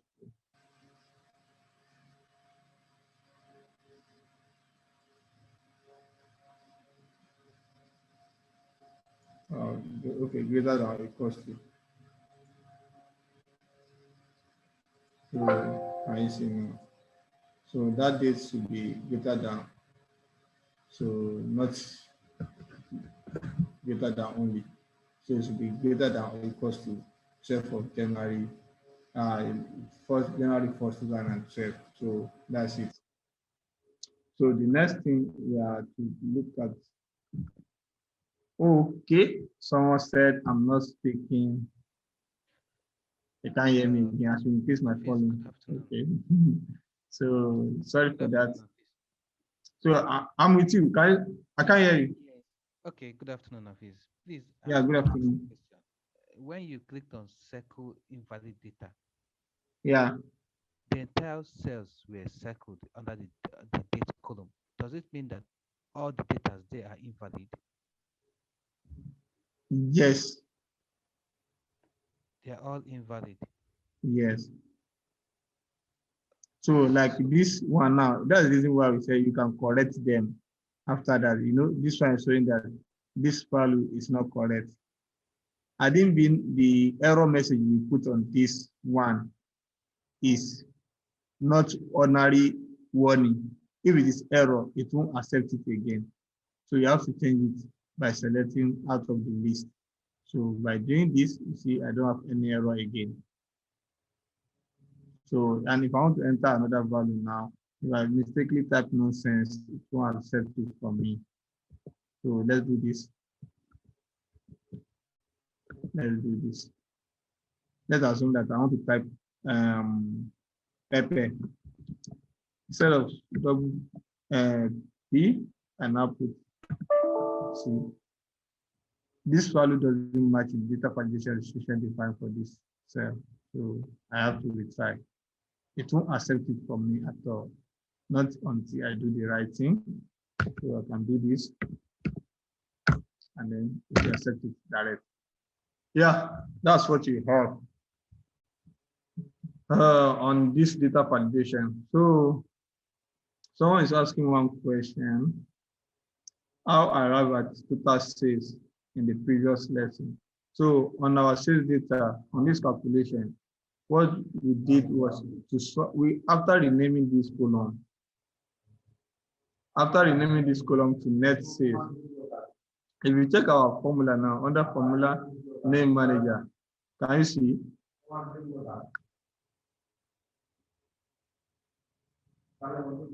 We have a particular name called net sales, which is what? Here is this column. So what we did is just to sum that particular column equals to, and the formula is this. Can you see? Sum equals to sum net sales, and it will give you the total net sales within your data. So okay, please. Yeah. I'm using it, but can you please refresh us on that, on how you sum the entire column? Okay, the entire column. How you named that column? Okay.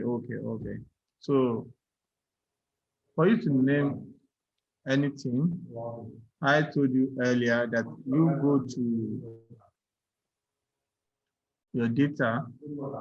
I made mention that you have to be very careful in this kind of data. You know, you convert after converting your data to table. You know, normally while you're enter your data in Microsoft Excel, it will only show you in form of range. like all this our data now, like what we have here, they are just like a range of data. If I'm highlighting from here to here now, it's just like a range. So, but after converting it to table, you have to be careful how you select. So I don't want to forget this. So you have to be careful how you select your data here. So I said, while trying to select, you see something like this. You see this arrow, this arrow. Make sure this arrow pointing down show up before you highlight. So just click once. It will help you to highlight everything within that column. And then you go to your name box. This is it. Can you see? This one, let's save. Just type the name and hit enter. It will save it for you. And then if you can't find it, maybe by the next time you highlight everything like this, you highlight everything. This is still showing what? H3. Don't worry. If you can't find, if you can't see the name here, just go to your data, your formula and name manager. So check where is that date. Let's say that you just name. So and you can easily track it. You can easily track it. Okay, where is this data? Let me double click. Where is it? So it will take you to where you have, or you come to your name box and try to select. You see, when I select region, it takes me to that particular value, column. And if I select number of customers, can you see? So just make sure you name it correctly. And this is my net sale. So after that, I rename this one as well to what? Profit underscore loss. This is it. I have profit underscore loss. So this is it. You can easily get that. And also, you go to your after doing that, under this my calculation, I decided to do what? Here's my net sales and net profit, total profit. So that is the reason why I use sum and call the name direct. So sum what? Net sales, and then I have some profit underscore loss. That is why I'm having this. So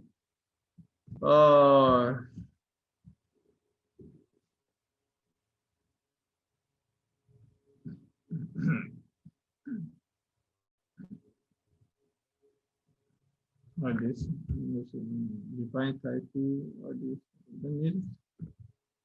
Okay, maybe while working with a table, you can give it a name.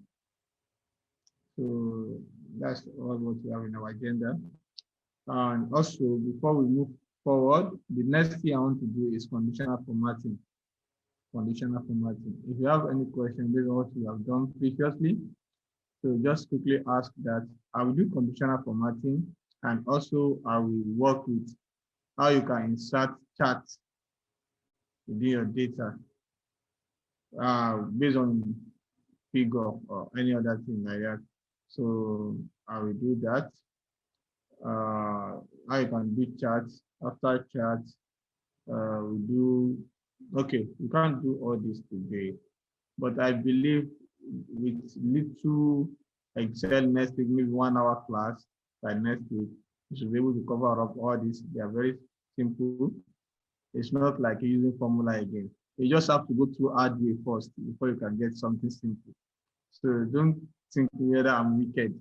So, so when we get to pivot table, all what you have learned so far, it will be more easier.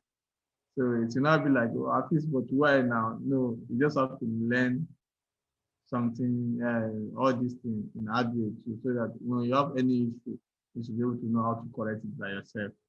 So by the time we get to pivot table, you might be like, oh, this is very simple now. Okay. All the sum ifs, all the calculations we have been doing so far, you can also do them with a simple, without even typing any formula. So you only use pivot table. So by next week, well, let's continue here. We still have 30 minutes.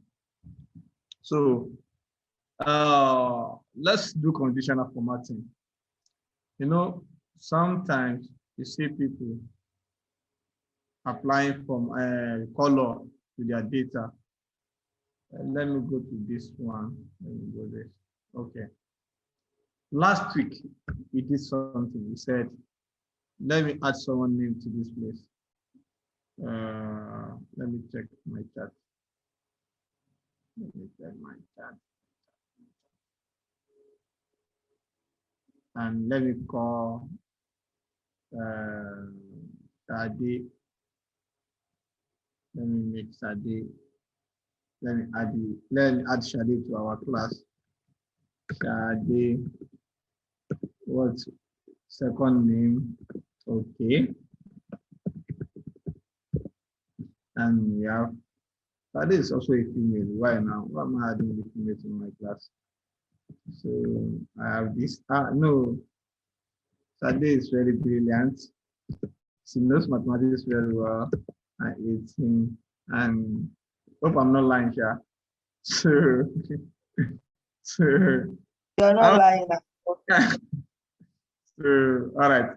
Yeah, I have this as well. So someone is asking a question. How come in data validation it's okay or no? I will answer that. Please, can you speak louder? It's okay. Just like I'm tired. Sorry for that. So, yeah, let's do conditional formatting. You know, conditional formatting is like the way we added our grade to this, our table.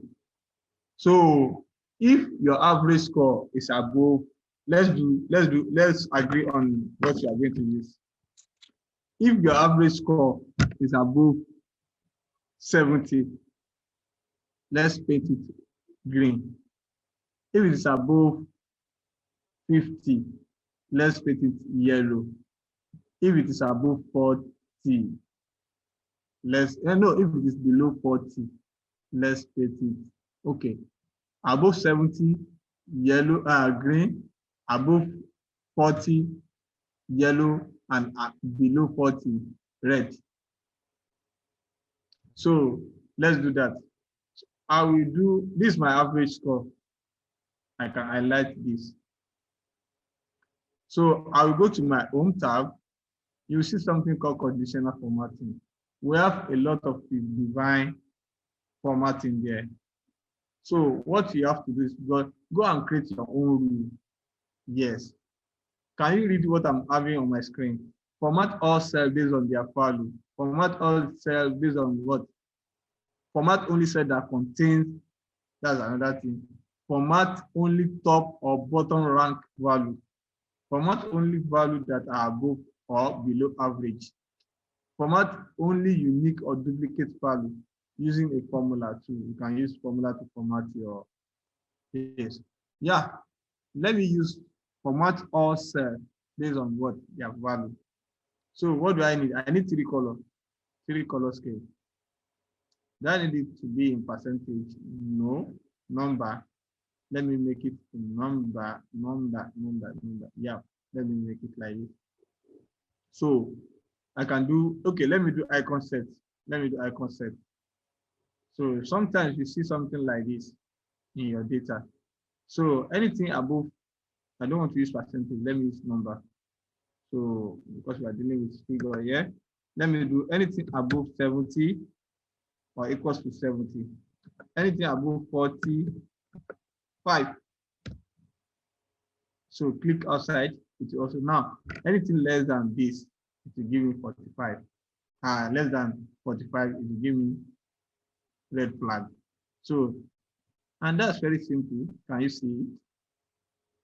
Can you see it? So let's assume that this guy doesn't know what he's doing. It's called 20. Imagine. So this is how you can add conditional formatting to your numbers. So what if you have something like this? If you don't want to use this type of icon, you can come again, manage rules, and then you can double click and edit. So I don't want this type of icon. You can change it to wherever you like. Leave it, apply. If you change immediately. You can change it to any type of icon you want, and that's all. So that's how you can apply conditional formatting. Okay, let's assume that on mathematics too, let's assume you want to add conditional formatting on mathematics. What do you have to do? Color scale. You can do on predefine. You can do or let's do color bar. Data, something like this. Minimum from format as bar. So you can do minimum of, let's do number and number here. So let's do minimum of, let's use this color. So preview. So if number is 40 and the maximum is 100. So let's do something like, can you see? Can you see what I'm having? So if someone score 100, now I have 100. Can you see?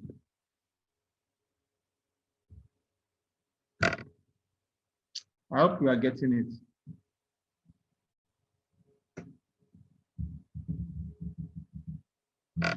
Are we together?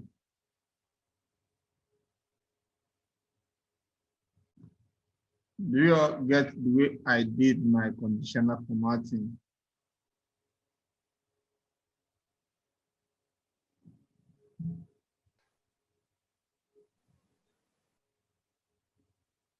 Better. Okay. I don't know how to pronounce this name. Shinoye. Yes, we do. Yeah. Okay, Shinoye, what was the issue? Okay, the issue is how you did this the first formatting. How you arrived at this pass mark, question mark, and the cancel signs. Okay, what you have done on this chart, on this table before, right? Yes. Were you in the class last week?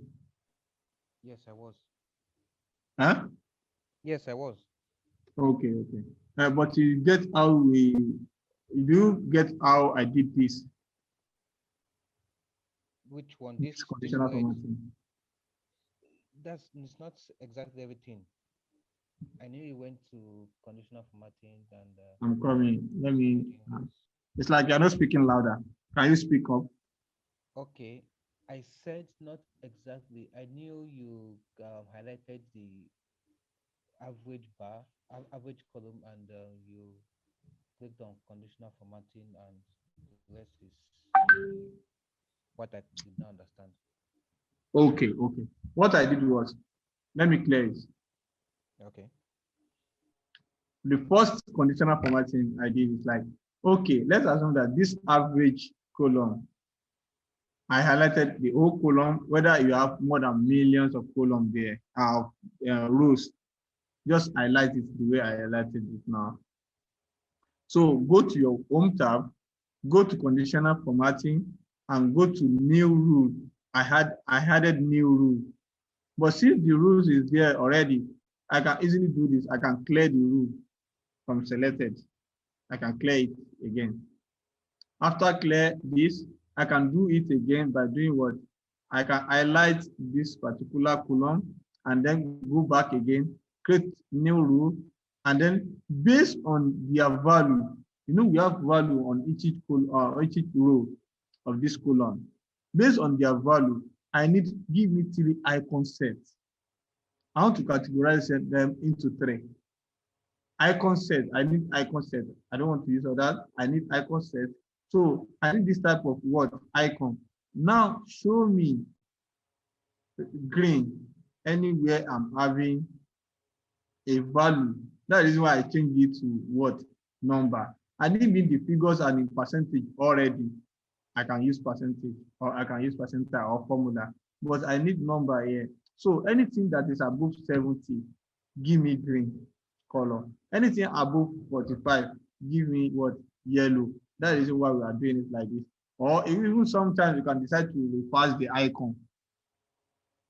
Sometimes when you are working with some data within some company, they will say, okay, their own, if you have -1 is green, if you have 0 is yellow, if you have 1 is red. So you can decide to use it reversely. Okay, this is how you can revise the icon. Can you see? You can revise the icon like this. So now, if you have 70 green, if you have this, give me yellow, and if you have less than 45, give me this. And this, that's the reason why we're having something like this. Okay. Now, I now said that if you don't like this type of icon, so you can decide to go to manage the rule and come to this place, and then you do what? You edit the rule, and then you change the icon to whatever you like. So, and that is the reason why we are having this. I don't need this one again. I can delete it. So, and delete it. So I have something like this. Now, another thing I did was using data bar instead of icon set. So I can also manage this rule by doing what? By editing it. So what I did, I also formatted the cells based on what they are value. So, but now this time around, I'm using data bar instead of icon set. So based on the way the data increased, if you do what? It will also increase. I can say, okay, the minimum is 1. Let me say minimum is 1 now. So even if I have 1, it will show something like small green. So I have something like this. I can have this.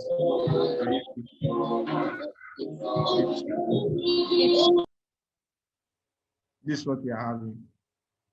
So the minimum is what? 1. Why the maximum is what? 100.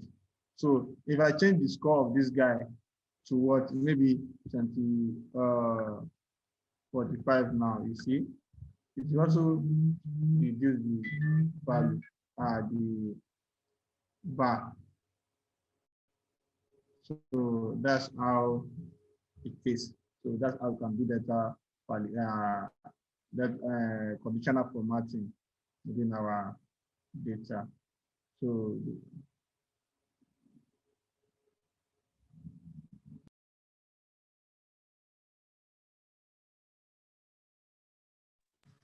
Okay, thank you, Hafiz. you're welcome. So the next thing is here, I'm going to work with how you can add subtotal and undo. This, don't worry, we'll do this together when we are doing pivot table.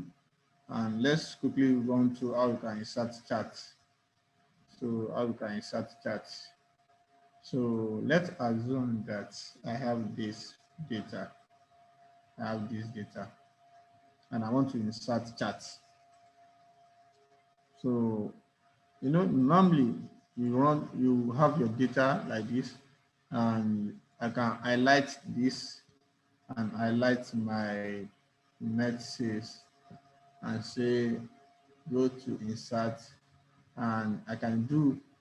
Please, I will recommend you anytime you want to create a chart, you can easily check this first, recommended chart based on the data you selected, or choose any type of chart that you want. But let's check this out. I can easily do this.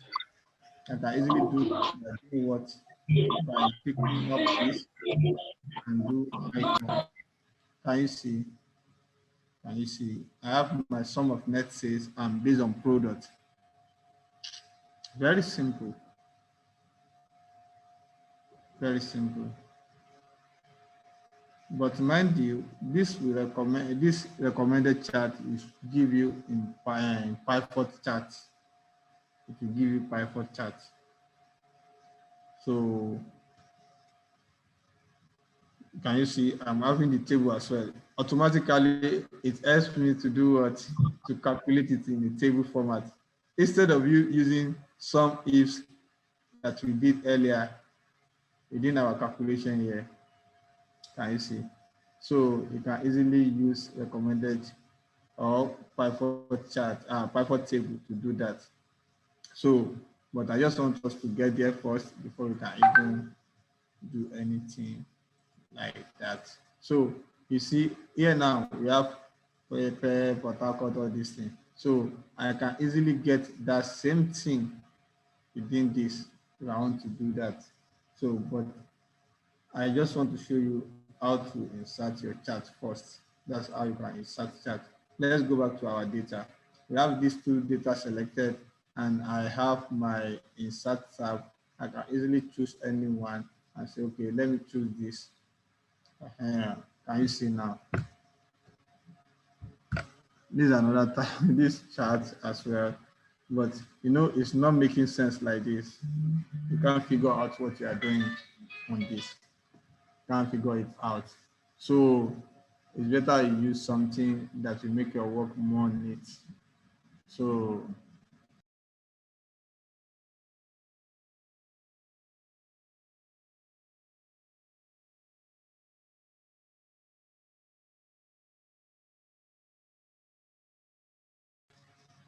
if you have any other question, let me know. So let me run through pivot chart because I won't like us to bother ourselves.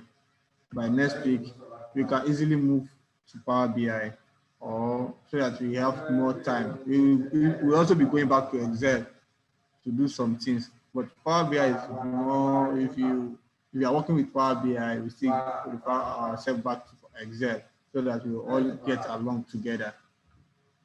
So let's assume that I want to use, okay, you want to add an object, you want to insert a text box. All this you should know how to do that. I don't assume, but you should know how to do that. So you should know how to add label to your work.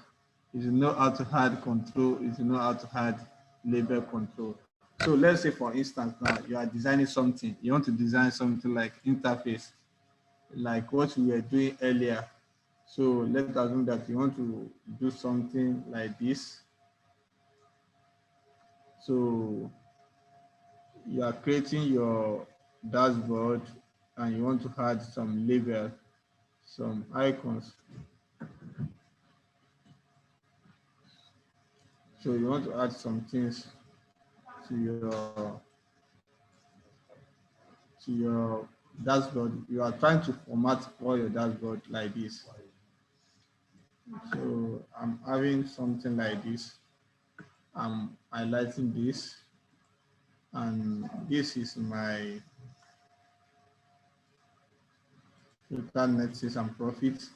And then you want to add a label to this place. You don't want to type something within this cell. How do you do that? So you can easily go under developer. Probably you might not be seeing this developer on your own Excel. If you are using 2016 or okay, if you are using 2013, 2010, you might not see this developer. And even if you are using 2016, so but how can you activate that? Go to your file, go to options. It's coming up.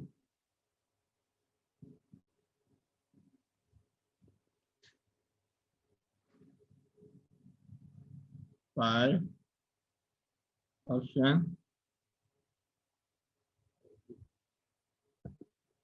Come on, what is happening?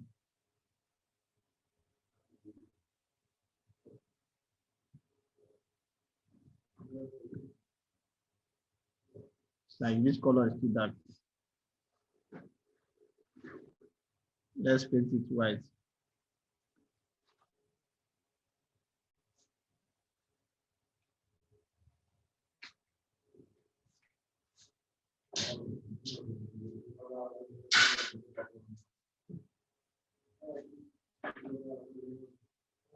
So better. So let's go to option. Why is it that? Why is it not coming up?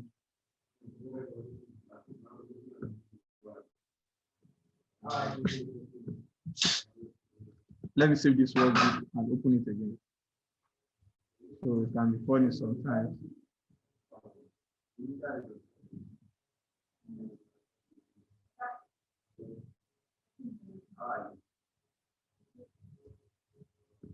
So let me open the file again.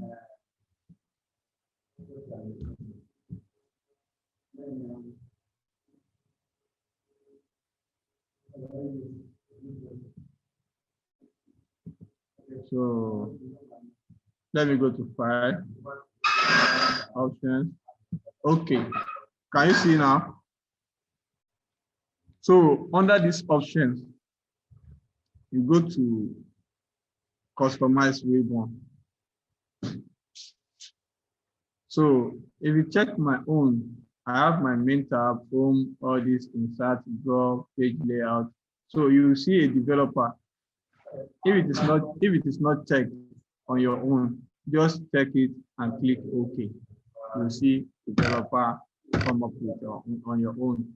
And what we are going to be using by using Power pivot table and co. So if you don't have them, also you can go to add-in on your system. Go to add-in. Under this add-in, you see Excel add-in. So this Excel, okay, sorry, come add-in. This come add-in, click on it and click on go. So you can see we have data studio in Excel, we have Microsoft Data Streamer, Power Map, Power Pivot, and we have Power View. So just mark all these and then click OK. So if you have to activate some features on your Excel. So we have all this. And we also have Power Pivot. We have developer. So under this developer, you can easily do what? Insert label. This label, just like you want to draw. So and you can type something here. You can edit by typing what? Sample space dashboard. So we have something like this. So and you can easily do what? Edit it.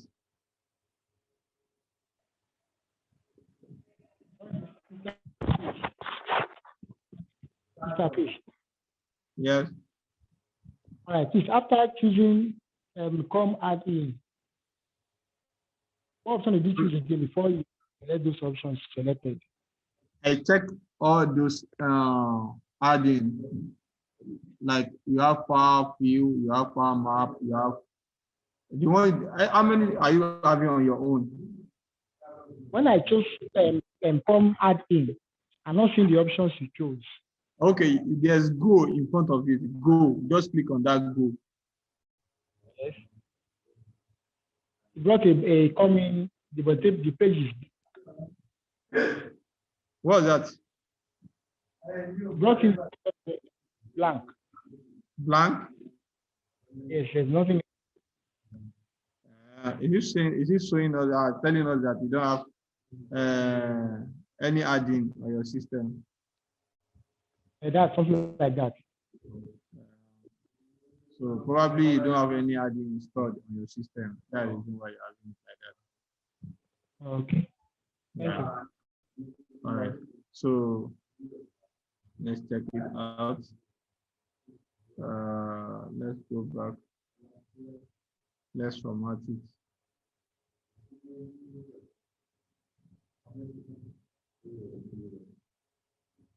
So you can easily do this by using this label to do whatever you want to do. Format control. Okay. You can format this control, size, everything, property. Mr. Fish. Yes. Okay, so mine has a Power Map, Streamer, and Power Pivot. Should I select all? Yeah, select all and click OK. All right, thanks. So this property of this, I can increase the size of my font. So, this is just like for those of us, if you are a programmer before, so this always comes with our Visual Basic. So something like this property bar. So you can easily work with all this.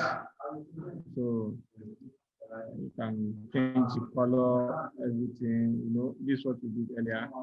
So level active S control, all this. So anyhow. So, but it has been made easier today than before. So you can easily, instead of even you using this kind of label, since you are not programming, since you are not doing anything programming, whatever you are doing, so you can easily use this by combining many cells together and then merge them together as well. By the time you merge them together, you can easily type there sales dashboard, or maybe you can have HR dashboard, anything you have. So do this, make it center, and then you can make it bold. Then change its color to white, change the white text the way you like. So put it at the center, and you can also add date to it. So, and everything will be displaying on this chart. So now we have 4 minutes left. So let me quickly run through. No, let me leave it to next week. I want to do pivot table before, but it won't make sense. You can also read about it. Don't let me rush you guys. I will do pivot table next week, and we are going to start with Power BI by next week. So I'm having chat here. What's happening? So okay. So let me look at you guys. I want to do something now. So I want to do something now. So guys, hope you are fine. What you don't understand here today? Yeah, start telling me. Start telling me what you don't understand here today. So that if you come to my DM, I will know where to start from. Please, can you check the chat room? Okay. Okay, your map. What's your name? Mine is not selecting all. So probably you don't have those add-in installed on your system. So how many add-in do we have there? How many add-in do you have on your screen? Power Map, Streamer. So I don't have Power BI and my comp add-in. No, you don't have to. Do you mean Power BI software or which one?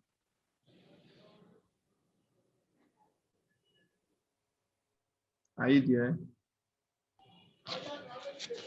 Okay, Mr. Afiz, on com add-ins, I have inquire Microsoft Power Map for Excel, pivots for Excel, and Power View for Excel. So do I click? Have you checked all and click OK? Okay. Check all and click OK. I have. The only item that came up is Power Pivot. Yeah, that's the only thing you will see. I will show you how to use Power Map, Power View, and Power Pivot later. Okay. So, then how about the developer? I missed that section on how to add your developer. Okay, the same route we went to from file to options under, I said from file to options, and then you go to your customized ribbon. Under this customized ribbon, you see developer. While scrolling down, just tick that developer part and then click OK. If you can't find developer there, just check this popular command. You will see it by this side and you just add it to it. Thank you, sir. Hello, Mr. Fish. Hello, sir. Yes. Hello, Mr. Fish. Sorry, a quick one. What you just clarified, mine, I was able to get to the developer. But how about the other one, about 4 icons you asked us to add to? Please, how do you go about that, please? A quick one. Under the options as well. Okay. Under the add-in. Okay, add-in. Okay, all right. So you now go to com add-ins. Com add-ins, okay. And click on go. Okay, sir. So this one. Okay, then check everything. Yes. Even to DAX, am I to? No. If you have that studio on your system, you have to configure that. So Okay. that's for Power Okay, BI. just the 4, Microsoft Data, Power View. Yes. So, all right, thank you so much. You're welcome. So guys, let's say something. What do you think about this, our class? So if you don't understand, just let me know. There's nothing bad in it. Or you come and see me in camera. Sir, there are a lot of things I don't understand, but I think if the videos can be shared on time, it will help us go back to the videos to go through the classes again to see the parts where we missed and try our best to get this done. Yes, same thing with me. I feel same thing. I'm not the one All recording. right. So I think you have to talk to who is the person in charge? Who is recording this now? Is it Roland? Video. Come on, immediately. I get Roland. Are you the one recording this session? Yes. So you had people's comment, what? Yeah, you get the video. You get the video on time. Please help our ministry. Yeah, no problem. You get the video on time. So I believe people were disturbing me last week, like they want the Roland, video. please, thank you. Yeah, I promise it on time. So yeah, I wanted to ask. I know there are places where the students can get raw data from. So Okay. I don't know if you have any link. I think I should have some of this link with me. Let me check.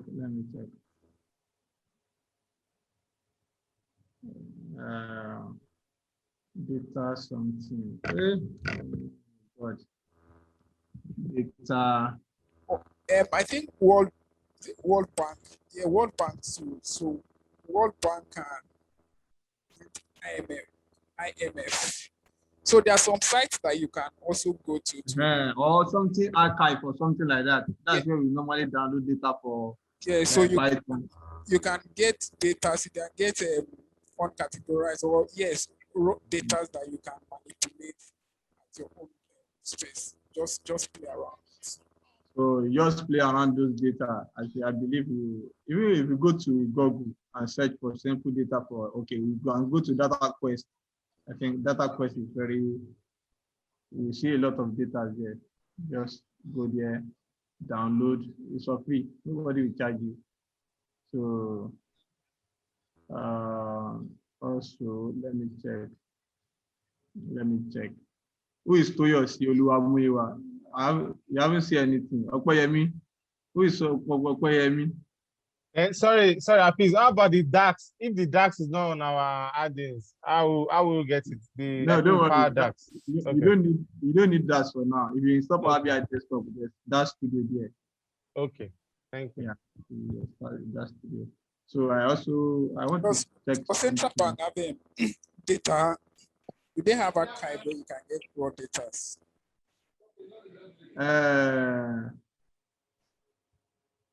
Who is there? Mr. Hafiz, there's a chat here from Ibijoke. She said last week you mentioned that you were going to show us, or everybody in the class, how to download Microsoft 360 version without paying. Guys, that's not from you. So let me quickly run through. Let me run through that quickly. Let me show you that quickly. On the norms, as a student, especially if you are in school. So if you are still a student with valid ID card, you can easily register for Office 365. So Microsoft will give you a student license. For those of us who are not students, What's the way? That's what I'm saying. That's where we are going. So let me log out my, okay, let me open new Ignito so that I can show you. At least this account, I've been using this account for more than 1 year or 2 years now, and I've not paid for it. You understand? So I will open my Ignito, open office.com. Office.com. So when you open office.com, so you see different products. You see for business, you see for enterprise, for education. You understand? So if you want to be using it online, you can easily go for this educational purpose. So if you want to go for business, you can click on for business. So you set yourself to be a business owner. You see, as you can see, for business, under this for business, you can easily do what? You can easily select anyone you want. Is it business standard, basic, or premium? But normally, I guess the one I'm using is this premium. I'm using this premium. So the one of these $20 per month. But you can easily say that you want to go for what? A trial fashion. You understand? You want to go for a trial fashion. When you click on that, it will ask you a lot of questions. Let me log in. Okay, so it will ask for your email, tell us about yourself, create a business identity. So this business identity, so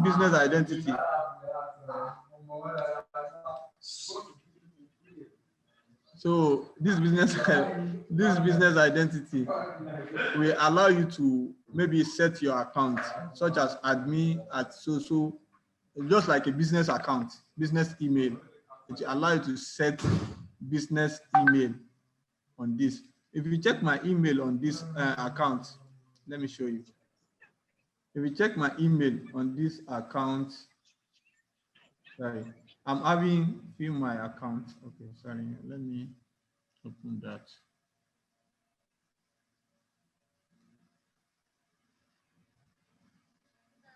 Where is that email? Oh shit. Okay, can you see? It will give you a subdomain of on Microsoft.com. So you can easily create identity for yourself, like okay, IQ Tech NG. That's your name of the name of your business. You carry that extension. But since you are using free fashion, the free fashion will now say on Microsoft.com. When you get to that stage. So by the time you are doing the registration, after you tell them about yourself, let me say, I have an email called this. I'll do BIS at gmail.com. So, oh, sorry. At gmail.com. So I have something like this. So now, set up account. You can easily set your account up by clicking on this. So let me do this. So it will ask you, where are you coming from? Who are you? Tell us about yourself. So if I say my name is,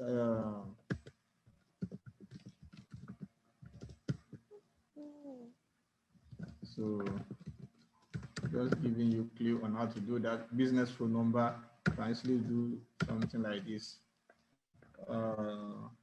1, 2, 3. Then your company name. So I can easily say, okay, I have a company bearing this name, Purpose. So Purpose, and I can easily say how many number of people do we have there. We have up to 5 to 9 people there. So based in Nigeria, you can do this. So immediately they validate that your phone number. After validating that phone number, so I believe they should send a code to me now. I don't know. Let me check that. So, okay. Send the verification code. 1, 2, 3, 5, 6, 6, 4. Okay, why I'm still expecting that message. So after that, they now ask you to enter your identity. Maybe you want to create identity such as at so name, like the way I enter purpose, I can see at purpose. Microsoft will now automatically add on Microsoft.com to you because it's a trial account. So try again now. Why? What is this account? 4, 1, 2, 3, 5, 6, 4. They will send the code to me. I don't know. Why is it taking me time? So I think that's how you can go about it. So after that, after you create this, so it will not take you to admin after you pass through all this stage. So it will take you to admin like this. It will open up something like admin for you. So that is where you are going to grant yourself license.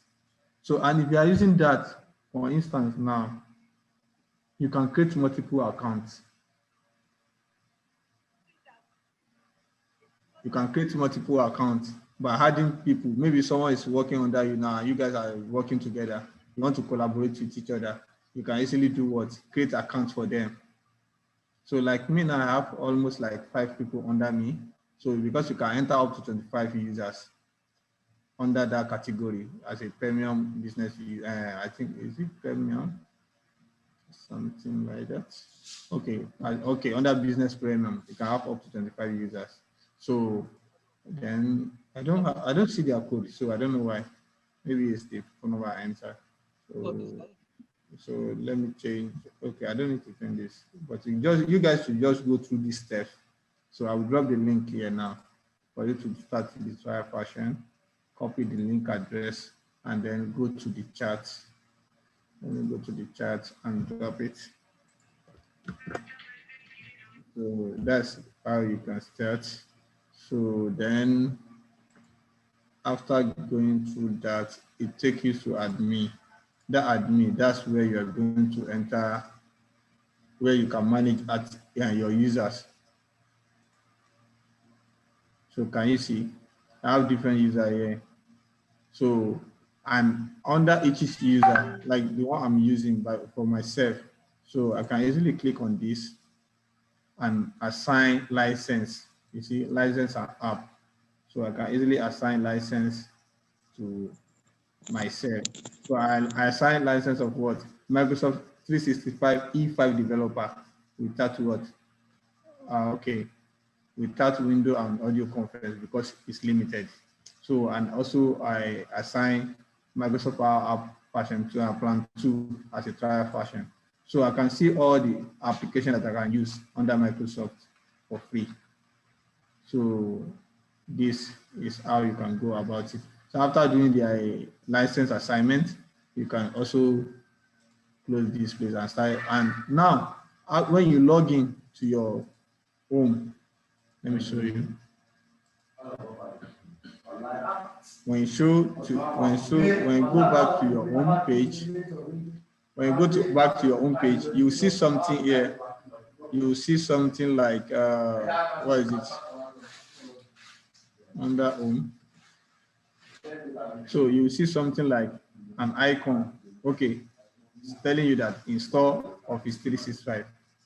So you can easily by clicking on this Office 365 apps. So it will ask you to download it. You just follow. Can you see? It will only download this. Make sure you are connected to the internet. After downloading, just run that setup. That setup will start running, and it will help you to install Office 365 on your system. After installing the Office 365, you now log in. You now log into with that same account. Immediately you download the Office 365. If you see something here, it will ask you to log in. That same account, you just try to log in, and then you are good. Understand? So I think that's how you can go about it. Maybe if you are doing it, if you want to verify it, just let me know if you want to go about that. So you can connect me if you are not getting it right. I hope we are fine now.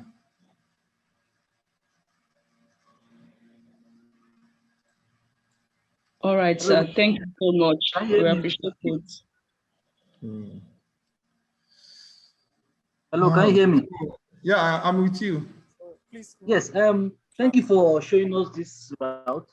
But I have a concern now. Isn't this account meant for just 30 days? Or will it be extended once you complete the registration? Don't worry, when you start using it, if you are using it always, they will extend it for you. Okay. Thank you. I've been using it for the past 2 years. This particular account I'm using on this Yeah, system. I'll go and do more. Are you sure they will not remove money pay, from your pay for Microsoft product. That is how they are able to maintain this product. So please pay, pay. You guys, Is that work to build and maintain application? People, please pay. They don't want to pay. I don't know why. Pay. Is it because you are not making money Pay yet? for us now. Please, I have a question. Okay, go ahead. My question is, I have this 365 online. I have it, but is always asking me to it's always online, and I'd like to use it offline. And for example, if I want to if I want to go to Excel and I open Excel and I want to save, it will tell me to save on it will ask me if I want to save online or on Drive. Meanwhile, I just want to work offline. With it, so I don't know. Yes, it is because you need to download the Office 365 online you are using. Yes. You have to download yes, you have to download. Since you have that license, you can install 2016 or 2019 on your system, and you use that same particular account to log in. It will work. Say that again. Okay. The same online license that you are using. Yes. Download Office 2016 or 2019. I have 2019. Okay. You have 2019. Yes. Then go to that icon, that user icon, log in. Yes. So when you log in, yeah, it will allow you to use that license on that your Office 2019. Okay. Now, after that, you now make sure that you have your OneDrive running on your system. Okay. So that by the time you save on your system on OneDrive, so while you connected to the internet, it will help you synchronize and send that to online so that you can catch your file on the go. Okay. Yeah. So like for instance, now you see when I wanted to save this file, what I did was I can do a save as a copy. And then I can go to my OneDrive, or my personal OneDrive, or I can browse. If I want to browse, I can easily come to my OneDrive here, either of the two here, and then I'll pick anywhere I want to save it to. Okay, so you can actually have two OneDrives. Yes. You see, I have my personal one. I have that one for that account, that particular account. I have it here. So when you save, whenever the internet is perfect, it will help you to synchronize it and send it to the to your online cloud. Offline, okay. Oh, okay. So that's perfect. Because I've been trying to do that because I prefer to work offline most times. Yeah, it's not easy to burn data always. Yeah, no, this apart from data, sometimes when you are not where there's data, so that you can still have your continue this chat on the Slack channel. Okay. So I believe are we all good now? No question. So we are rounding up for today, and we meet next week. If you have any question, just let me know before I sort down everything. Hello, Mr. Hafiz. Hello? Yeah. Yes, I'm Hello, with you. Mr. Hafiz. Sorry, quick one. I'd like to bring you back. That stuff you showed me then on the developer, it didn't come off. Okay, like I this? went through it. Yes, from the hard on. Okay. But you have the developer showing you option. Do you have this developer? No, I have that one. I have the developer. I have that one. Which one are you not having now? The second one that about 4. Those ones will not show up until you need them. Okay. So the only thing you can see is this Power Pivot. Okay. Yes. So others, they are hidden until you call them. Okay, they are hidden. Okay, okay then. So I believe. So you guys, I believe you also follow what I said. Now I have 250 subscribers on my, that means not all of you subscribe to my channel, no problem. So, and on the same thing, Tech Ninjas. So please, Twitter, maybe you can share your link again. People, you guys should just like those videos, subscribe, and then we are good together. Thanks for watching. Thanks for coming today. Meet you next week and meet you. Please, hello, Mr. Fis. Yes. Has the Tech Ninja link been sent? Because I tried to look for it over the week. I didn't see it. The Tech Ninja I saw is not your own channel. It was another channel I saw. Exactly. So we need to be sure of which one, which is yours. Let me check. The Tech Ninjas. This is it. Learned something today. Okay, Twicher. Yeah, it's Twitter. Well, I subscribe to this Twicher. Yeah. So I will copy the link again and drop it. Thank you, Mr. Fis. Oh, you guys are Thank you very much. So we are done for today. Bye-bye. All right, Mr. Fis, thank you so much. You're welcome. Thank you very much, sir. Thank you. You are welcome.